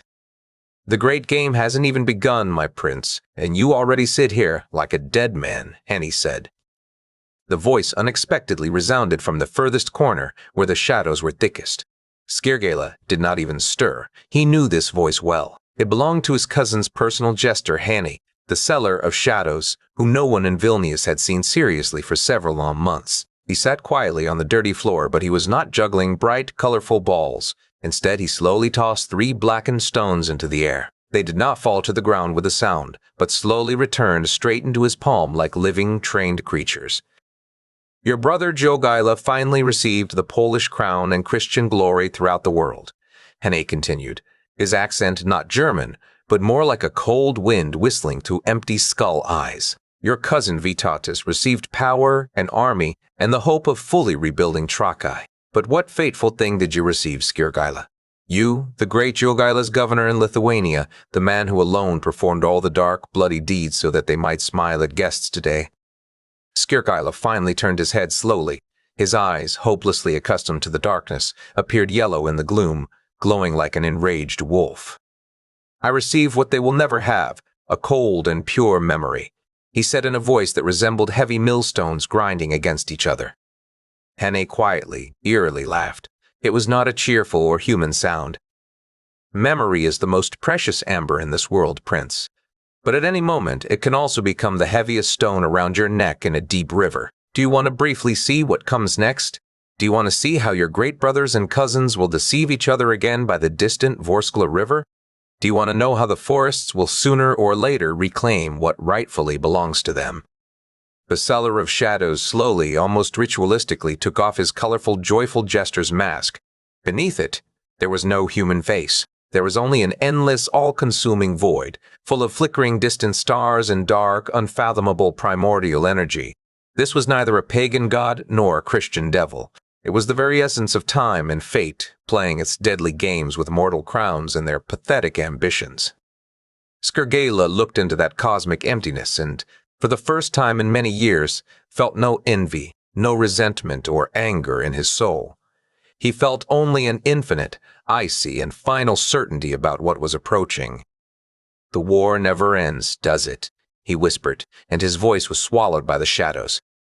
It never ends. It only constantly changes its names and the colors of its flags, Hine replied, slowly putting the mask back on. Beyond the narrow castle window, the great Lithuanian forest began to powerfully roar. It was an early gray morning, that mysterious time when night had not yet fully retreated and day had not yet dared to begin. It was the moment when one old, painful story officially concluded under the cover of the first book, and a new, even more terrifying one had not yet managed to write its first bloody letters on history. However, this was not just a morning. This was the rupture of all ages into a single moment. This was the time when the old gods, who still lived in the sacred groves, began to bitterly weep for their lost power. This was the time when the new gods, who arrived with iron crosses and Latin hymns, began to shine their cold, sterile light. This was the time when all those who had ever loved this country began to understand that it would always be between two worlds, between what was and what would be. The forest rustled not because of the wind, it rustled because all those who had ever lived on this earth now began to shine with their light. They rustled for Kestutis, who was the last true boar. They wrestled for Vytautas, who became a wolf to survive. They wrestled for Jogaila, who sold his soul for a crown. They wrestled for Berut, who gave everything so that her son's sword would never be helpless. But more than anything, they wrestled for what had not yet happened. They wrestled for what was yet to come. They wrestled for what was yet to be written on the parchment of history. This was not just a mourning. This was the rupture of all ages into a single moment. This was the time when all those who had ever loved this country began to understand that it would always be between two worlds, between what was and what would be. Lithuania awoke formally Christian, adorned in white baptismal shirts and loudly singing Latin hymns. But after that long, eerie winter dream, the forests still faithfully whispered the old, now forbidden names. And those names will always be more powerful than any gold, any crown, or any baptismal water. The forest never forgets those who spat upon it. End of the first book, The Wolf's Exile. Historical context and sources. The Iron Wolf Saga is a fictional work inspired by real events of the late 14th century, which shaped the destiny of the Grand Duchy of Lithuania and all of Central Europe. Although the book is rich in mystical elements and author's interpretation, the main plot axis relies on historical facts. Real heroes and events. Vytautas the Great, the book portrays his early period from a fugitive to a powerful ruler. His escape from Kreva castle, disguised as a woman, is a real historical fact described in chronicles. Jogaila, Algirdas's son, whose decision to baptize Lithuania and become king of Poland irrevocably changed the geopolitics of the region. Kestutis and Berut, a tragic couple of the old generation. Kestutis' murder in Kreva and Berut's mysterious fate, according to some sources, a retreat to Palanka, became the emotional foundation of this saga. Teutonic Order, a military religious force which in the 14th century was the most modern army in Europe. Their iron order in the book is contrasted with the pagan freedom of the forests. Mythology and magical realism. In creating this world, we relied on the works of Gintaras Berzameches and other mythologists. The ancient gods, Perkunas, Vilnius, Medina, exist in the book not only as belief, but as a living, though fading force of nature. The Iron Wolf here is not just a symbol of Gediminas' dream, but a metaphorical spirit connecting the ruler's ambitions with the land's nature.